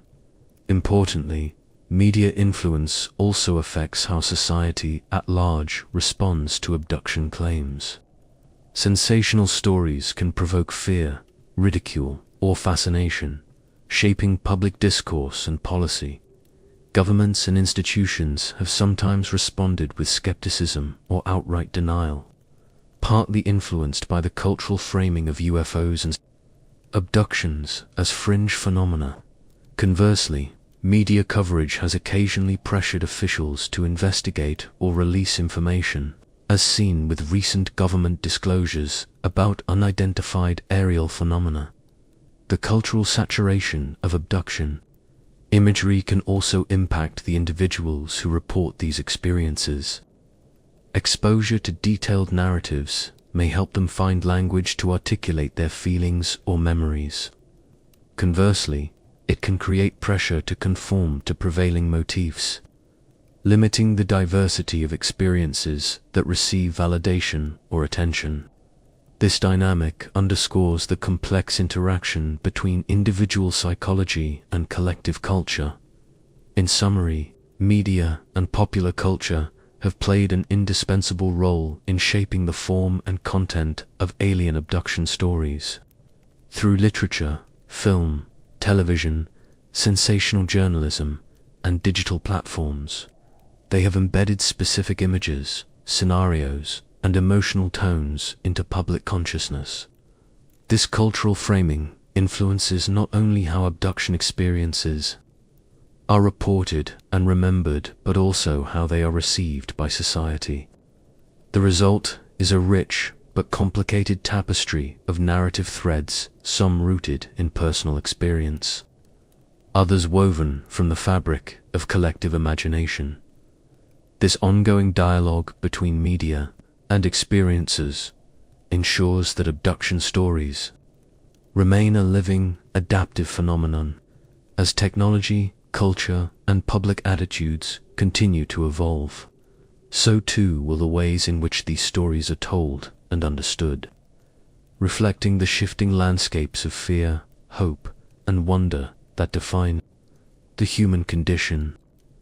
The story of alien abduction did not end with Betty and Barney Hill. While their experience in the early 1960s introduced the world to the idea of being taken aboard a spacecraft by mysterious beings, many other cases have since entered the public, each adding new layers to the evolving mythology of extraterrestrial encounters. These stories, often well documented and heavily scrutinized, have shaped the abduction genre by introducing novel details, provoking controversy, and inspiring a blend of skepticism and belief. Among the most famous are the accounts of Travis Walton, the Pascagoula incident, and several others whose narratives have become cornerstones in the lore of alien contact. Travis Walton's case stands out as one of the most compelling and controversial abduction stories in history. On November 5, 1975, Walton, a logger working in the Apache Greaves National Forest in Arizona, claimed he was abducted by a bright, hovering disk while returning home with co-workers. According to his account, he was struck by a beam of light and disappeared for 5 days. His co-workers reported seeing a glowing object and witnessed his sudden vanishing, lending a level of corroboration rare in abduction cases. The subsequent investigation into Walton's disappearance was intense and highly publicized. Skeptics accused him of fabricating the story, suggesting it was a hoax designed to avoid work or gain attention. Walton and his co-workers underwent polygraph tests, with most passing, although polygraph results remain controversial in terms of reliability. Walton's detailed descriptions of the beings and the craft, along with the psychological toll the event took on him, captured the public imagination and became the basis for the 1993 film, Fire in the Sky. The dramatization introduced elements such as invasive medical examinations and telepathic communication, which have since become standard features in abduction narratives. Similarly, influential was the 1973 Pascagoula incident, which involved Charles Hickson and Calvin Parker. While fishing near Pascagoula, Mississippi, the two men reported being abducted by robotic, crab-like creatures. The beings allegedly paralyzed them, examined their bodies, and communicated through telepathy. Unlike many cases, this encounter was brief but vivid, and both men consistently recounted their experience despite initial media skepticism. What makes the Pascagoula case noteworthy is the consistency and mutual corroboration between Hickson and Parker. Both underwent polygraph examinations that they purportedly passed, although the tests did not conclusively prove the event's veracity. The incident attracted widespread media attention and became a staple example of the extraterrestrial encounter narrative, introducing mechanical, insectoid aliens into the public lexicon, an image distinct from the grey archetype but equally influential. Beyond these headline cases, numerous other abduction stories have contributed unique elements and nuances to the genre. The Allagash abductions of 1976 involved 4 men on a fishing trip in Maine who claimed to have been taken aboard a craft and subjected to medical procedures. Their case is notable for the use of hypnotic regression and polygraph tests, both of which supported the sincerity of their testimonies, though not their factual accuracy. The alleged presence of light beams, missing time, and recurring nightmares further cemented the shared motifs characteristic of abduction stories. The Val Johnson incident in 1979 added another dimension to abduction lore. Johnson, a deputy sheriff in Minnesota, reported his patrol car being struck by a beam of light, causing temporary blindness and damage to the vehicle. He experienced a period of missing time and later found unexplained burns and physical injuries. Unlike other cases focused primarily on personal accounts, Johnson's experience included physical evidence, damaged equipment, and documented medical records offering a degree of tangible proof rarely seen in abduction claims. While many of these stories share common themes, each case also reflects individual variability shaped by personal psychology, cultural context, and environmental factors. For instance, some abductees report benevolent encounters with healing or spiritual insight, while others describe fearful, invasive examinations. These variations complicate attempts to generalize or categorize abduction phenomena but enrich the broader tapestry of the experience. Investigations into these cases have often faced challenges, including the passage of time, the reliability of eyewitness memory, and the influence of media coverage. The use of hypnosis, while providing detailed narratives, introduces questions about suggestibility and false memories. Polygraph tests, though sometimes supportive, are not accepted. as conclusive evidence by most scientific authorities. Physical evidence remains elusive, with scars, implants, or other marks subject to alternative explanations ranging from dermatological conditions to hoaxes. Despite these difficulties, the impact of these famous abduction cases on popular culture and the UFO research community is undeniable. They have inspired countless books, documentaries, and discussion groups, fostering a shared mythology that crosses geographical and cultural boundaries. These narratives serve multiple functions as attempts to explain the unexplainable, expressions of psychological distress, or genuine testimonies of extraordinary experience. The wide media coverage of these cases also influenced public perception, contributing to a blend of skepticism, fascination, and fear. The mixture of detailed personal testimony and sensationalized reporting created fertile ground for conspiracy theories about government cover-ups, alien agendas, and secret experiments. The presence of law enforcement officials, military personnel, and multiple witnesses in some cases added credibility to the stories in the eyes of believers, even as critics pointed to inconsistencies and alternative explanations.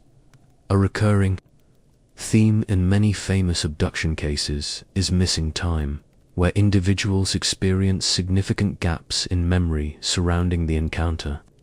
This phenomenon has been widely reported, from the hills to Walton and beyond.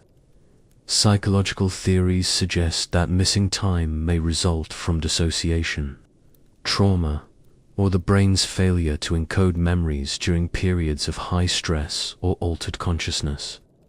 Alternatively, some believe it reflects deliberate erasure or manipulation by extraterrestrials, a concept popularized by abductees and media alike. Communication with aliens, often telepathic, is another common motif. Many abductees describe receiving messages about the environment, humanity's future, or cosmic spirituality. These communications sometimes contain warnings about ecological destruction or nuclear war, blending contemporary concerns with the otherworldly narrative. Such messages resonate with audiences because they reflect anxieties and hopes rooted in real-world issues, giving the abduction story a sense of relevance beyond the paranormal. The physical examinations often described in abduction accounts tend to be highly detailed, involving invasive procedures, sampling of bodily fluids, or implanting of devices. These elements originated prominently with the Hill case and were elaborated in subsequent testimonies, sometimes becoming increasingly elaborate and medically precise. Skeptics argue these details arise from cultural knowledge of medical procedures, while believers interpret them as proof of alien, scientific interest in human biology. Many abductees report psychological after-effects that persist long after the event. These can include nightmares, anxiety, feelings of alienation, and changes in worldview or spirituality. Some find meaning and empowerment in their experiences, while others struggle with fear and confusion. Mental health professionals caution that such symptoms may arise from trauma, suggestibility, or existing psychological conditions, but they recognize the profound impact these experiences have on individuals' lives. The enduring fascination with famous abduction cases lies in their ability to articulate a complex interplay between the unknown and the deeply personal. They serve as modern myths, offering explanations for anomalous experiences that defy conventional understanding. Whether viewed as literal truth, psychological phenomena, or cultural constructs, these stories continue to captivate and challenge our perceptions of reality. The phenomenon of alien abduction stories cannot be fully understood without considering the social and cultural contexts in which they are told. Beyond questions of factual accuracy or neurological causation, these narratives serve important functions for individuals and communities. Sociological perspectives explore why people tell such stories, what needs these narratives fulfill, and how they operate within broader cultural frameworks. This approach moves the focus from verifying events to understanding the meaning and purpose these tales hold within social life. One primary motivation for sharing abduction experiences is the formation and affirmation of social identity. Humans are inherently social creatures, seeking belonging and recognition. By recounting extraordinary experiences, individuals position themselves within a community of shared belief and experience. Alien abduction narratives provide a framework through which people can make sense of their lives, especially when those lives include feelings of alienation, trauma, or marginalization. Within UFO and paranormal communities, abduction stories often function as markers of identity, distinguishing experiencers from skeptics or the uninitiated. These groups offer validation and support, helping individuals cope with experiences that mainstream society may dismiss or ridicule. The act of telling one's story in these settings is not simply confession, but a performative ritual that strengthens communal bonds and affirms personal significance. Attention and recognition also play roles in motivating abduction stories. In societies that prize uniqueness and personal narratives, being the subject of a remarkable account can confer status and attention. This is not to imply deceit or fabrication, but reflects a universal human desire to be seen and heard. For some, alien abduction stories emerge as a means to communicate otherwise ineffable experiences or feelings of disconnection, offering a dramatic but meaningful language. Another critical function of abduction stories lies in their capacity as coping mechanisms. Traumatic or confusing experiences, whether psychological, physical, or social, may be reframed through the abduction narrative, allowing individuals to externalize pain or distress. In this light, the alien encounter becomes a metaphor for violation, loss of control, or existential uncertainty. Such narratives can provide structure and meaning to chaos, offering a story that integrates trauma into a comprehensible whole. The cultural framework in which abduction stories are told shapes not only their content, but also their reception and interpretation. In a society saturated with media images of aliens and UFOs, these narratives draw on shared symbols and motifs, facilitating communication and mutual understanding. The stories become a form of collective mythology, reflecting societal fears about technology, surveillance, and the unknown, as well as hopes for contact, transcendence, and meaning beyond the mundane. Sociologists have noted parallels between alien abduction narratives and traditional folklore, such as fairy abductions or spirit possessions. Like these earlier myths, abduction stories articulate tensions around authority, bodily autonomy, and the boundary between self and other. They function as modern legends that explore anxieties about science, government power, and the limits of human knowledge. The public telling of abduction stories also intersects with broader social dynamics, including gender roles and power relations. Many reports describe invasive physical examinations, often with sexual undertones, raising questions about consent and vulnerability. Some researchers have suggested that these narratives echo societal experiences of oppression or trauma, with aliens standing in for institutional or interpersonal violators.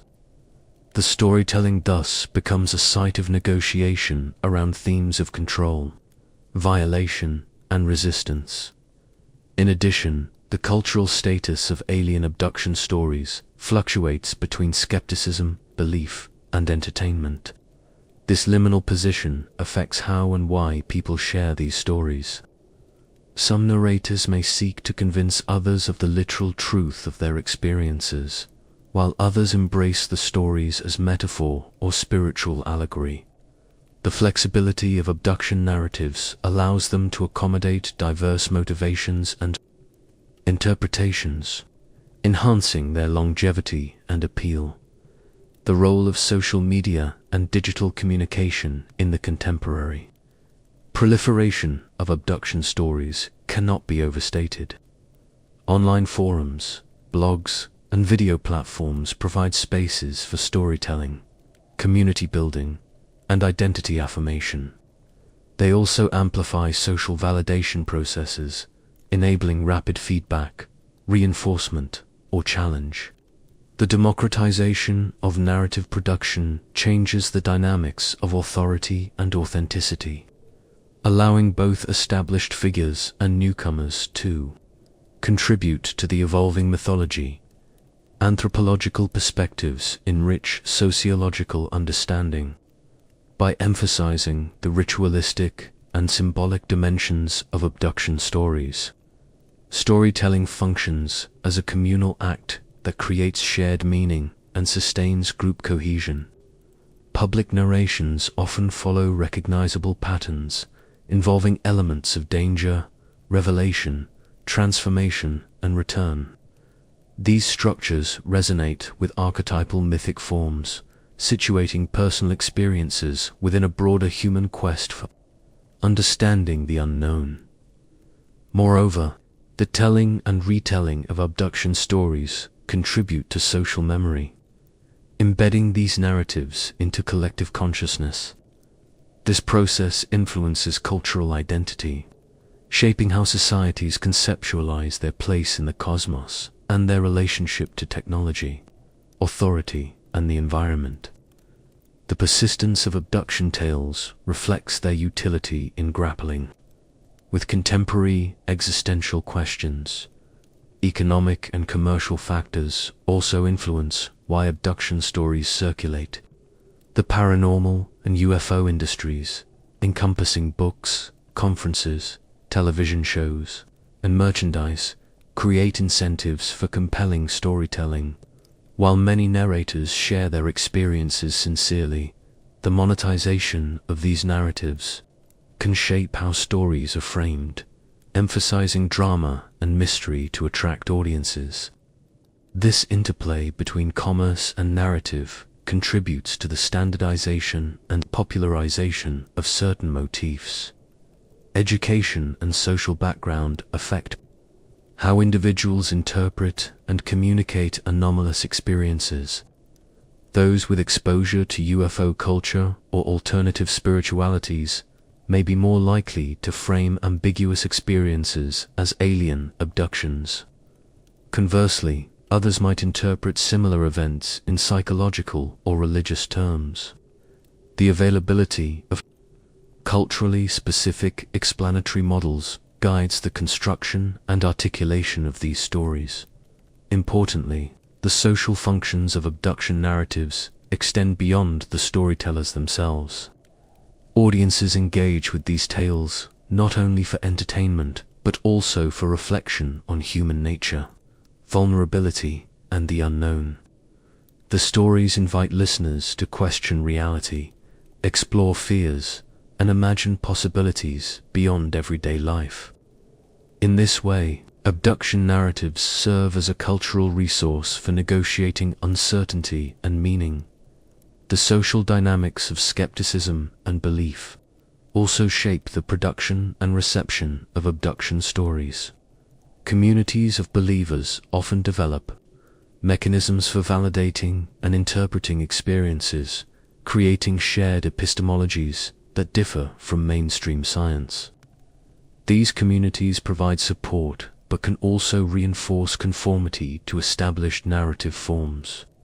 Skeptics, meanwhile, challenge the veracity of stories, promoting alternative explanations and fostering debate. This dialectic contributes to the ongoing evolution of the abduction genre. In some sociological perspectives, reveal that alien abduction stories are complex social phenomena fulfilling multiple functions. They help individuals and groups construct identity, cope with trauma, negotiate power, and make sense of the unknown. These narratives operate within cultural frameworks that both shape and are shaped by media, community, and personal experience. By moving beyond questions of literal truth, sociology illuminates the rich meanings and social processes embedded in the telling of abduction stories. Conspiracy theories involving government and military agencies have long been entwined with alien abduction narratives, creating a complex web of suspicion, intrigue, and speculation. These theories suggest that rather than mere private encounters, many abduction experiences are connected to secretive state operations, cover-ups, or experimental programs. This intersection between extraterrestrial lore and institutional secrecy has fueled public fascination and distrust, contributing to the enduring mystery and cultural weight of alien abduction claims. The roots of these governmental involvement theories can be traced back to the early days of UFO fascination. Notably, the Roswell incident in 1947, though officially explained as the crash of a weather balloon. The event sparked widespread rumors of recovered alien spacecraft and bodies. The US military's initially secretive behavior and subsequent contradictory statements contributed to a belief in deliberate obfuscation. This set a precedent for viewing official institutions as hiding the truth about extraterrestrial contact. In the context of abduction stories, the idea that governments might be involved in either collaborating with aliens or conducting their own experiments has become a pervasive narrative element. Some theorists allege that abductees are actually subjects of covert human experimentation involving advanced technologies or biological research, conducted under the guise of alien encounters. Others propose that extraterrestrials have formed secret alliances with military powers, exchanging technology in exchange for cooperation in abducting humans. These theories often point to classified projects and facilities, such as Area 51, Dugway Proving Ground, or other undisclosed military sites as epicenters of alien-human interaction. The secretive nature of these locations feeds speculation that governments hide both the physical evidence of extraterrestrials and the knowledge gained from abductees. The absence of transparent information enables a fertile ground for rumors, with official denials seen by believers as confirmation of conspiracy. Military personnel and law enforcement officers occasionally appear in abduction accounts, lending a veneer of credibility to such theories. Cases like the Val Johnson incident, where a sheriff's deputy reported an encounter involving a beam of light, and missing time fuel speculation that these experiences are connected to classified operations. The presence of uniformed witnesses suggests to some that abductions may be intertwined with military testing or surveillance. A key facet of these theories involves the concept of mind control or psychological manipulation. It is suggested that abductees are subjected to techniques such as hypnosis or electronic brain stimulation to erase or alter memories, ensuring secrecy. Some narratives claim that the government uses advanced technology to implant false memories or to conceal the true nature of experiments. This intertwining of alien and state agency involvement reflects broader anxieties about surveillance, loss of autonomy, and hidden power structures. The alleged abduction phenomenon is sometimes framed as part of a larger black project, a CLASSIFIED research program aimed at reverse engineering alien technology or developing advanced weaponry. Abductees are posited as unwitting participants in these programs, with their experiences shaped or exploited by both extraterrestrials and human authorities. This narrative resonates with real historical precedents of unethical human experimentation, such as the MK Ultra program, where governments conducted covert psychological experiments without informed consent. Media depictions have amplified these theories, presenting shadowy government agents, secret bases, and covert collaborations as staples of alien abduction lore.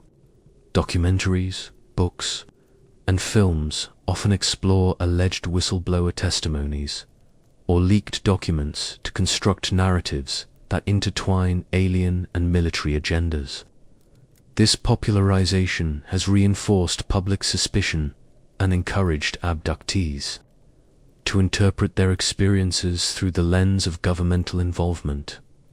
Skeptics counter that these conspiracy theories lack credible evidence and often rely on anecdotal claims, unverifiable documents, and speculative reasoning. Official investigations, such as Project Blue Book, concluded that most UFO sightings and abduction reports could be explained by natural phenomena, misidentifications, or psychological factors. However, the persistence of secrecy around classified military operations fuels continued speculation and distrust. The historical context of the Cold War exacerbated fears of government secrecy and advanced technology. The arms race and nuclear anxieties created an environment ripe for conspiracy theories involving hidden knowledge and manipulation. This social backdrop helped embed alien abduction and governmental involvement narratives within broader cultural fears about power and control. Governmental and military involvement theories also intersect with social and political movements. For example, distrust of authority figures and institutions often correlates with belief in alien abduction conspiracies. This skepticism can be linked to broader critiques of government transparency, civil liberties, and accountability, making the abduction narrative a vehicle for expressing wider societal concerns. Some abductees report encounters with shadowy figures dressed in black suits or military uniforms, often called Men in Black, who allegedly intimidate witnesses or attempt to suppress information. These figures have become iconic in UFO folklore, symbolizing the perceived collusion between extraterrestrial and governmental forces.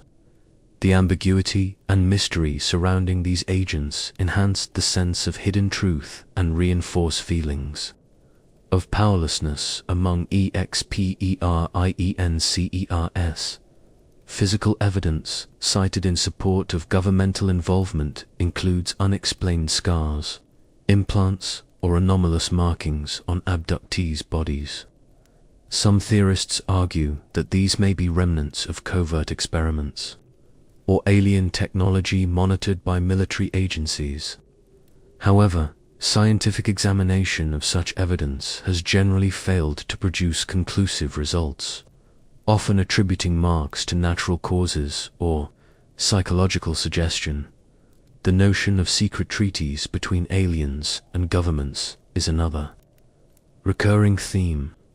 According to some accounts, agreements have been made to permit abductions in exchange for technological or biological exchange, a narrative popularized by whistleblowers and UFO researchers. While lacking verifiable proof, these stories reflect deep-rooted anxieties about betrayal and manipulation by those in power. Furthermore, governmental involvement theories suggest that disinformation campaigns are deliberately employed to confuse and mislead the public. The dissemination of contradictory information, hoaxes, and fabricated stories may be intended to obscure the truth and prevent societal panic. This concept aligns with known historical uses of propaganda and psychological operations during times of political tension. In examining these theories, it is important to recognize their psychological and social appeal. They offer a framework to explain mysterious experiences, attribute agency to otherwise inexplicable phenomena, and articulate fears about powerlessness in the face of vast unseen forces. Whether grounded in reality or myth, these narratives serve as a means for individuals and communities to grapple with uncertainty and complexity. The intersection of alien abduction claims with governmental conspiracy theories illustrates how modern myths evolve to incorporate contemporary cultural anxieties. The blending of extraterrestrial and institutional themes creates a narrative rich in drama, mystery, and symbolism, reflecting ongoing human concerns about truth, control, and the unknown. The scientific quest to understand whether life exists beyond Earth is one of humanity's most profound and enduring endeavors. This search, rooted in disciplines ranging from astronomy to biology, profoundly influences how alien abduction claims are viewed both within and outside scientific communities. While the existence of extraterrestrial life remains unproven, the growing body of scientific knowledge frames public expectations and skepticism alike. By exploring this landscape, including concepts such as the Fermi paradox and astrobiology's advancements, we can better understand the tension between empirical inquiry and anecdotal abduction narratives.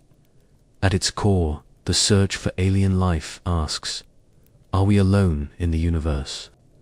This question has evolved with technological progress and theoretical advances. Early in the 20th century, speculation about life beyond Earth was largely philosophical or theological.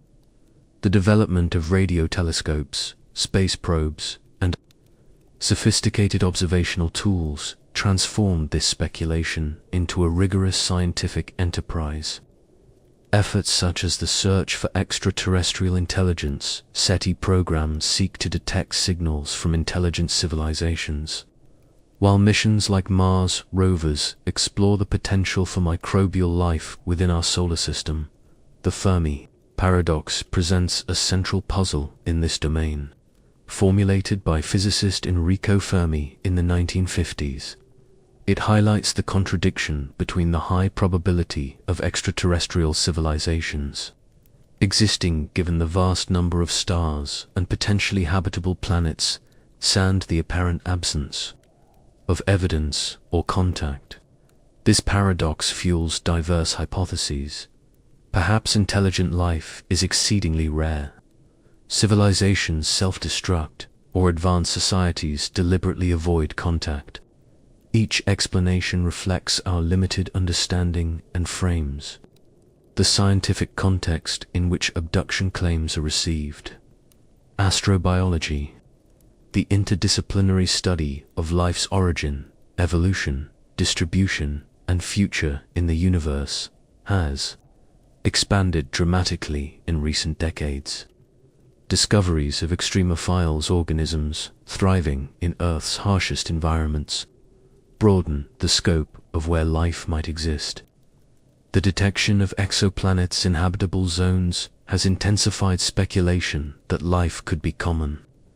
These scientific findings challenge earlier assumptions, suggesting the universe may host myriad forms of life, though not necessarily intelligent or technologically advanced. Despite these advances, the scientific community remains cautious regarding claims of alien visitation or abduction. The lack of reproducible evidence, combined with the extraordinary nature of such claims, demands rigorous scrutiny. Most scientists consider anecdotal abduction reports as falling outside empirical validation, attributing them instead to psychological, sociocultural, or neurological phenomena. Nonetheless, scientific debates occasionally intersect with abduction law. For instance, Some researchers examine unexplained physical traces, such as alleged implants or radiation effects, though these claims lack consensus or reliable verification. The scientific method requires testability and falsifiability criteria. Abduction stories seldom meet, complicating their integration into mainstream inquiry. Public understanding of scientific concepts profoundly shapes the reception of abduction narratives. Misinterpretations of astronomy, biology, and physics can lead to misconceptions about what alien life might look like or how contact might occur. Popular culture often fills gaps in knowledge with speculative fiction, blending scientific facts with imaginative extrapolation. This mixture fosters both wonder and skepticism among audiences encountering abduction stories. Moreover, the evolving science of consciousness and memory challenges simplistic assumptions about human perception and cognition. Neurobiology reveals that memory is reconstructive and susceptible to distortion, raising questions about the reliability of abduction testimonies. At the same time, emerging research into altered states of consciousness and sleep disorders offers naturalistic explanations for many abduction-like experiences, aligning scientific understanding with psychological interpretations. Technological advances also influence how abduction stories circulate and evolve. Imaging techniques, DNA analysis, and environmental sensors provide tools to investigate claims. Objectively, however, the absence of corroborating physical evidence maintains a significant gap between abduction narratives and scientific validation. The interplay between scientific authority and public belief shapes the cultural significance of alien abduction stories. While many view science as the ultimate arbiter of truth, others see it as limited or dismissive of personal experience. This tension underscores broader societal dynamics regarding expertise, trust, and the boundaries of knowledge. In addition, scientific perspectives on extraterrestrial life impact governmental and institutional approaches to UFO phenomena. Increasingly, official agencies acknowledge unidentified aerial phenomena (UAP) without endorsing extraterrestrial explanations, reflecting a cautious balance between skepticism and openness. These developments influence public discourse and may affect how abduction claims are perceived in the future. The search for alien life also inspires philosophical and existential reflection. Questions about humanity's place in the cosmos, the nature of intelligence, and the possibility of cosmic kinship resonate deeply. Alien abduction stories tap into these themes, embodying hopes, fears, and the desire for connection beyond Earth. The scientific endeavor provides a framework for these explorations, grounding them in observable reality while acknowledging profound mystery. Furthermore, the intersection of science and abduction lore highlights the challenges of interdisciplinary dialogue. Bridging empirical research with subjective experience requires sensitivity to both methodological rigor and human meaning-making. Scholars in fields such as anthropology, psychology, and religious studies contribute valuable insights by contextualizing abduction narratives within broader patterns of belief and storytelling. In conclusion, the current scientific search for extraterrestrial life profoundly shapes the plausibility and reception of alien abduction stories. While scientific evidence does not support claims of visitation, the expanding understanding of the universe invites continued curiosity and inquiry. The Fermi paradox and astrobiological discoveries frame the question of alien existence as open and complex, fostering a climate where abduction narratives can persist as cultural phenomena. By appreciating the interplay between science and story, we gain deeper insight into why these accounts endure and what they reveal about human imagination and the quest for meaning. Alien abduction narratives have left an indelible mark on contemporary culture, shaping not only the ways we imagine extraterrestrial life, but also influencing genres such as science fiction, paranormal research, and media at large.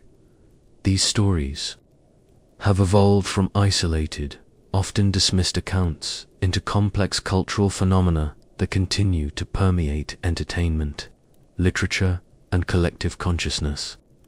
Their legacy is multifaceted, reflecting changing societal values, technological advancements, and persistent human curiosity about the unknown. From the moment the Betty and Barney Hill case entered public awareness, alien abduction stories transformed the popular imagination.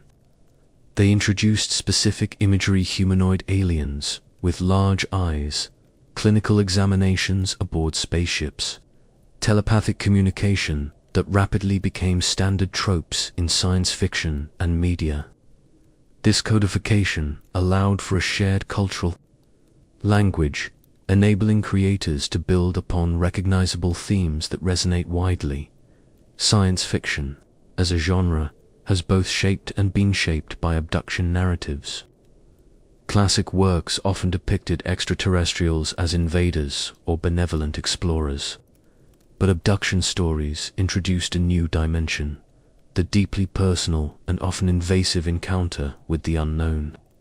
Films like Close Encounters of the Third Kind and The X-Files drew heavily on abduction motifs, exploring themes of secrecy, government cover-ups, and the psychological impact of alien contact. These stories blurred the line between horror, mystery, and science fiction, creating a fertile ground for storytelling that continues today. Paranormal research communities also owe much of their focus and methodology to the legacy of abduction. Accounts the development of investigative techniques such as hypnotic regression, trauma counseling, and the collection of physical evidence, albeit controversial, stems directly from efforts to understand and validate these experiences. Organizations devoted to UFO and alien phenomena have grown, connecting experiencers, researchers, and enthusiasts worldwide, and providing platforms for discussion and support. In popular culture, abduction narratives have become a source of fascination and inspiration, feeding into everything from television, reality shows, and podcasts to art and fashion. The imagery of the grey alien and the Men in Black has become iconic, frequently referenced in advertising, music videos, and meme culture. This ubiquity speaks to the story's deep integration into the fabric of contemporary life, transcending their origins in fringe experience to become mainstream symbols. The continued evolution of abduction stories reflects changes in technology and communication.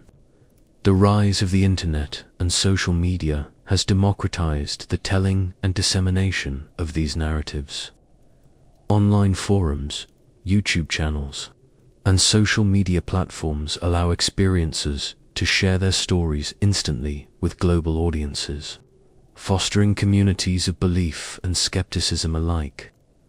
This digital environment has accelerated the spread and diversification of abduction accounts, introducing new variations and interpretations. Moreover, contemporary narratives often engage with broader themes such as environmental crisis, transhumanism, and cosmic spirituality.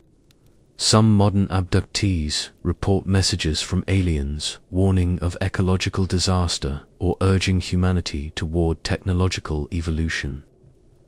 These story elements mirror societal concerns and hopes, demonstrating how abduction narratives adapt to remain relevant and meaningful. The legacy of abduction stories also intersects with developments in psychology and trauma studies. Increasing recognition of the complexity of memory, identity, and altered states has led to more nuanced understandings of why and how such stories emerge.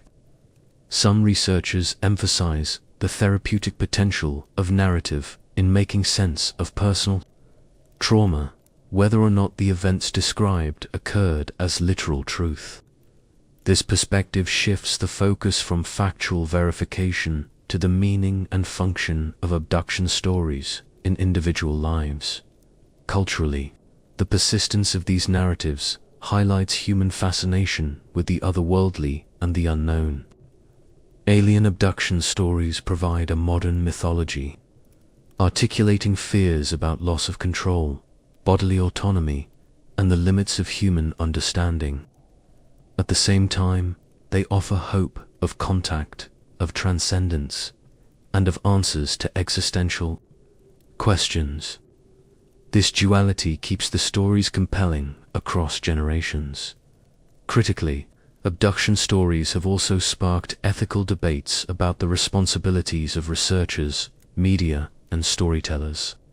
The potential for psychological harm, exploitation, or sensationalism calls for careful handling of such narratives. Some advocates argue for respect and support for expertisms, emphasizing empathy over skepticism, while others caution against uncritical acceptance that may reinforce false memories or delusions. In the realm of academia, abduction narratives have inspired interdisciplinary scholarship, encompassing fields such as folklore studies, anthropology, psychology, and media studies. These investigations situate the stories within wider patterns of myth-making, cultural expression, and social dynamics. This scholarly attention further legitimizes the importance of abduction tales as windows into human culture and psyche. The influence of abduction stories is visible in artistic expression as well. Visual artists, writers, and filmmakers continue to draw on alien encounter motifs to explore identity, otherness, and transformation. The alien becomes a metaphor for the unfamiliar within ourselves and society, a symbol rich with interpretive possibilities. Exhibitions and festivals dedicated to UFO and abduction themes celebrate this cultural resonance. Furthermore, the evolving nature of abduction accounts reflects broader shifts in societal attitudes toward authority, science, and spirituality. As distrust in institutions fluctuates and new paradigms of consciousness emerge, these narratives adapt accordingly. They often embody skepticism toward official explanations, while simultaneously invoking spiritual or metaphysical frameworks that transcend materialist assumptions.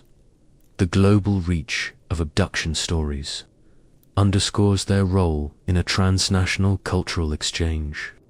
While originating largely in Western contexts, the narratives have been adopted, adapted, and transformed by diverse cultures worldwide.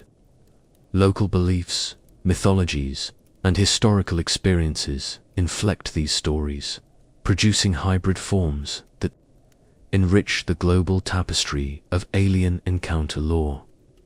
Finally, the enduring popularity of alien abduction stories reveals something fundamental about human nature: the desire to confront and narrate experiences beyond ordinary comprehension. These stories serve as vehicles for grappling with mystery, fear, and wonder, connecting individuals across time and space. Their legacy is not simply one of speculation about extraterrestrials, but a testament to storytelling's power to shape reality and meaning. Alien abduction stories stand at a unique crossroads of fact, fiction, and the enigmatic unknown, weaving together threads from psychology, culture, personal experience, and possibly phenomena yet to be fully understood. To grasp their enduring power and complexity requires an acknowledgement of this intricate interplay, resisting simplistic categorizations and embracing nuance. In exploring why these narratives persist, evolve, and captivate, we uncover not only the mysteries of alien encounters but also profound insights into human nature and the ways we construct meaning in the face of uncertainty. At the heart of these stories lies a compelling tension between belief and skepticism. On one side are the individuals who recount their experiences with conviction, often enduring ridicule or disbelief, to share what they perceive as deeply real and transformative events. Their testimonies often involve vivid details, sudden missing time, invasive medical examinations, communication with otherworldly beings, and lasting psychological effects. These accounts, while difficult to verify objectively, resonate deeply because they articulate experiences of disruption, fear, and wonder, common elements in the human condition. On the other side are the rigorous demands of scientific inquiry, which require reproducibility, falsifiability, and empirical evidence. Many researchers view abduction stories through the lens of psychology, neurology, and sociology, interpreting them as manifestations of altered consciousness, memory distortions, cultural influence, or trauma responses. The scientific community generally remains skeptical of claims asserting physical extraterrestrial contact, given the absence of conclusive proof and the prevalence of naturalistic explanations. Yet, the question remains: can these perspectives coexist without dismissing or diminishing one another? Recognizing the multi-layered nature of abduction stories allows for a more holistic understanding. They can be simultaneously real in a subjective, psychological sense, culturally meaningful as shared narratives, and scientifically puzzling in their origins. This pluralistic approach honors the complexity of human experience without demanding absolute answers that current knowledge may not yet provide. Cultural factors profoundly shape the content and dissemination of abduction stories, as we have seen motifs such as the grey aliens, telepathic communication, and clinical examinations draw from and contribute to a shared mythos influenced by media, folklore, and social anxieties. The stories reflect contemporary concerns about technology, bodily autonomy, government secrecy, and existential threats, making them dynamic mirrors of societal fears and hopes. Moreover, the social functions of these narratives are vital to appreciate. For many, recounting abduction experiences offers a means of identity formation, community belonging, and coping with trauma or marginalization. The supportive networks formed around shared stories provide emotional validation and resilience. Abduction tales thus operate as powerful vehicles for meaning-making, transcending literal truth to fulfill psychological and social needs. At the same time, the influence of media and popular culture cannot be overstated. Films, books, and television have popularized and standardized abduction tropes, sometimes blurring the boundaries between personal testimony and fiction. This interplay complicates the task of discerning originality or embellishment, but also highlights the creative human impulse to narrate and mythologize the extraordinary. The scientific search for extraterrestrial life adds another layer of complexity. While no definitive proof exists that aliens have visited Earth, ongoing astrobiological research and the unresolved Fermi paradox keep open the possibility of cosmic neighbors.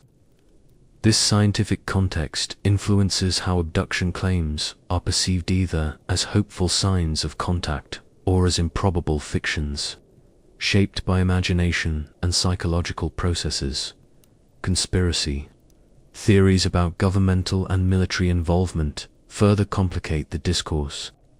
These narratives tap into deep-seated mistrust of authority and the unknown, infusing abduction stories with elements of political and social critique. Whether true or not, such theories articulate anxieties about control, surveillance, and secrecy that resonate broadly within society. Understanding alien abduction stories as contemporary myths sheds light on their enduring appeal. Myths, historically, serve to explain the inexplicable, embody collective fears and desires, and provide frameworks for navigating life's uncertainties. Abduction narratives fulfill similar roles in modern culture, acting as symbolic stories that explore boundaries between self and other, known and unknown, control and vulnerability, ethically. Engaging with abduction stories demands sensitivity and respect. The individuals sharing these experiences often grapple with profound psychological and emotional challenges. Researchers, media, and society bear responsibility to approach such narratives without exploitation or dismissal, recognizing the human dignity embedded in these personal accounts. Looking forward, the evolution of technology and society will continue to shape how abduction stories are told, shared, and understood. Digital media enable unprecedented access and community building, but also risk amplifying misinformation or sensationalism. Balancing open inquiry with critical thinking remains essential to navigating this complex terrain.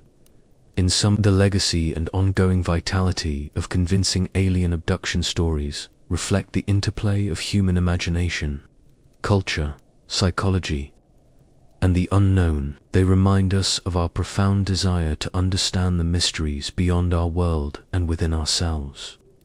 As we separate fact from fiction and embrace the ambiguities that persist, we engage in a deeper exploration of what it means to be human, living in a vast and mysterious cosmos.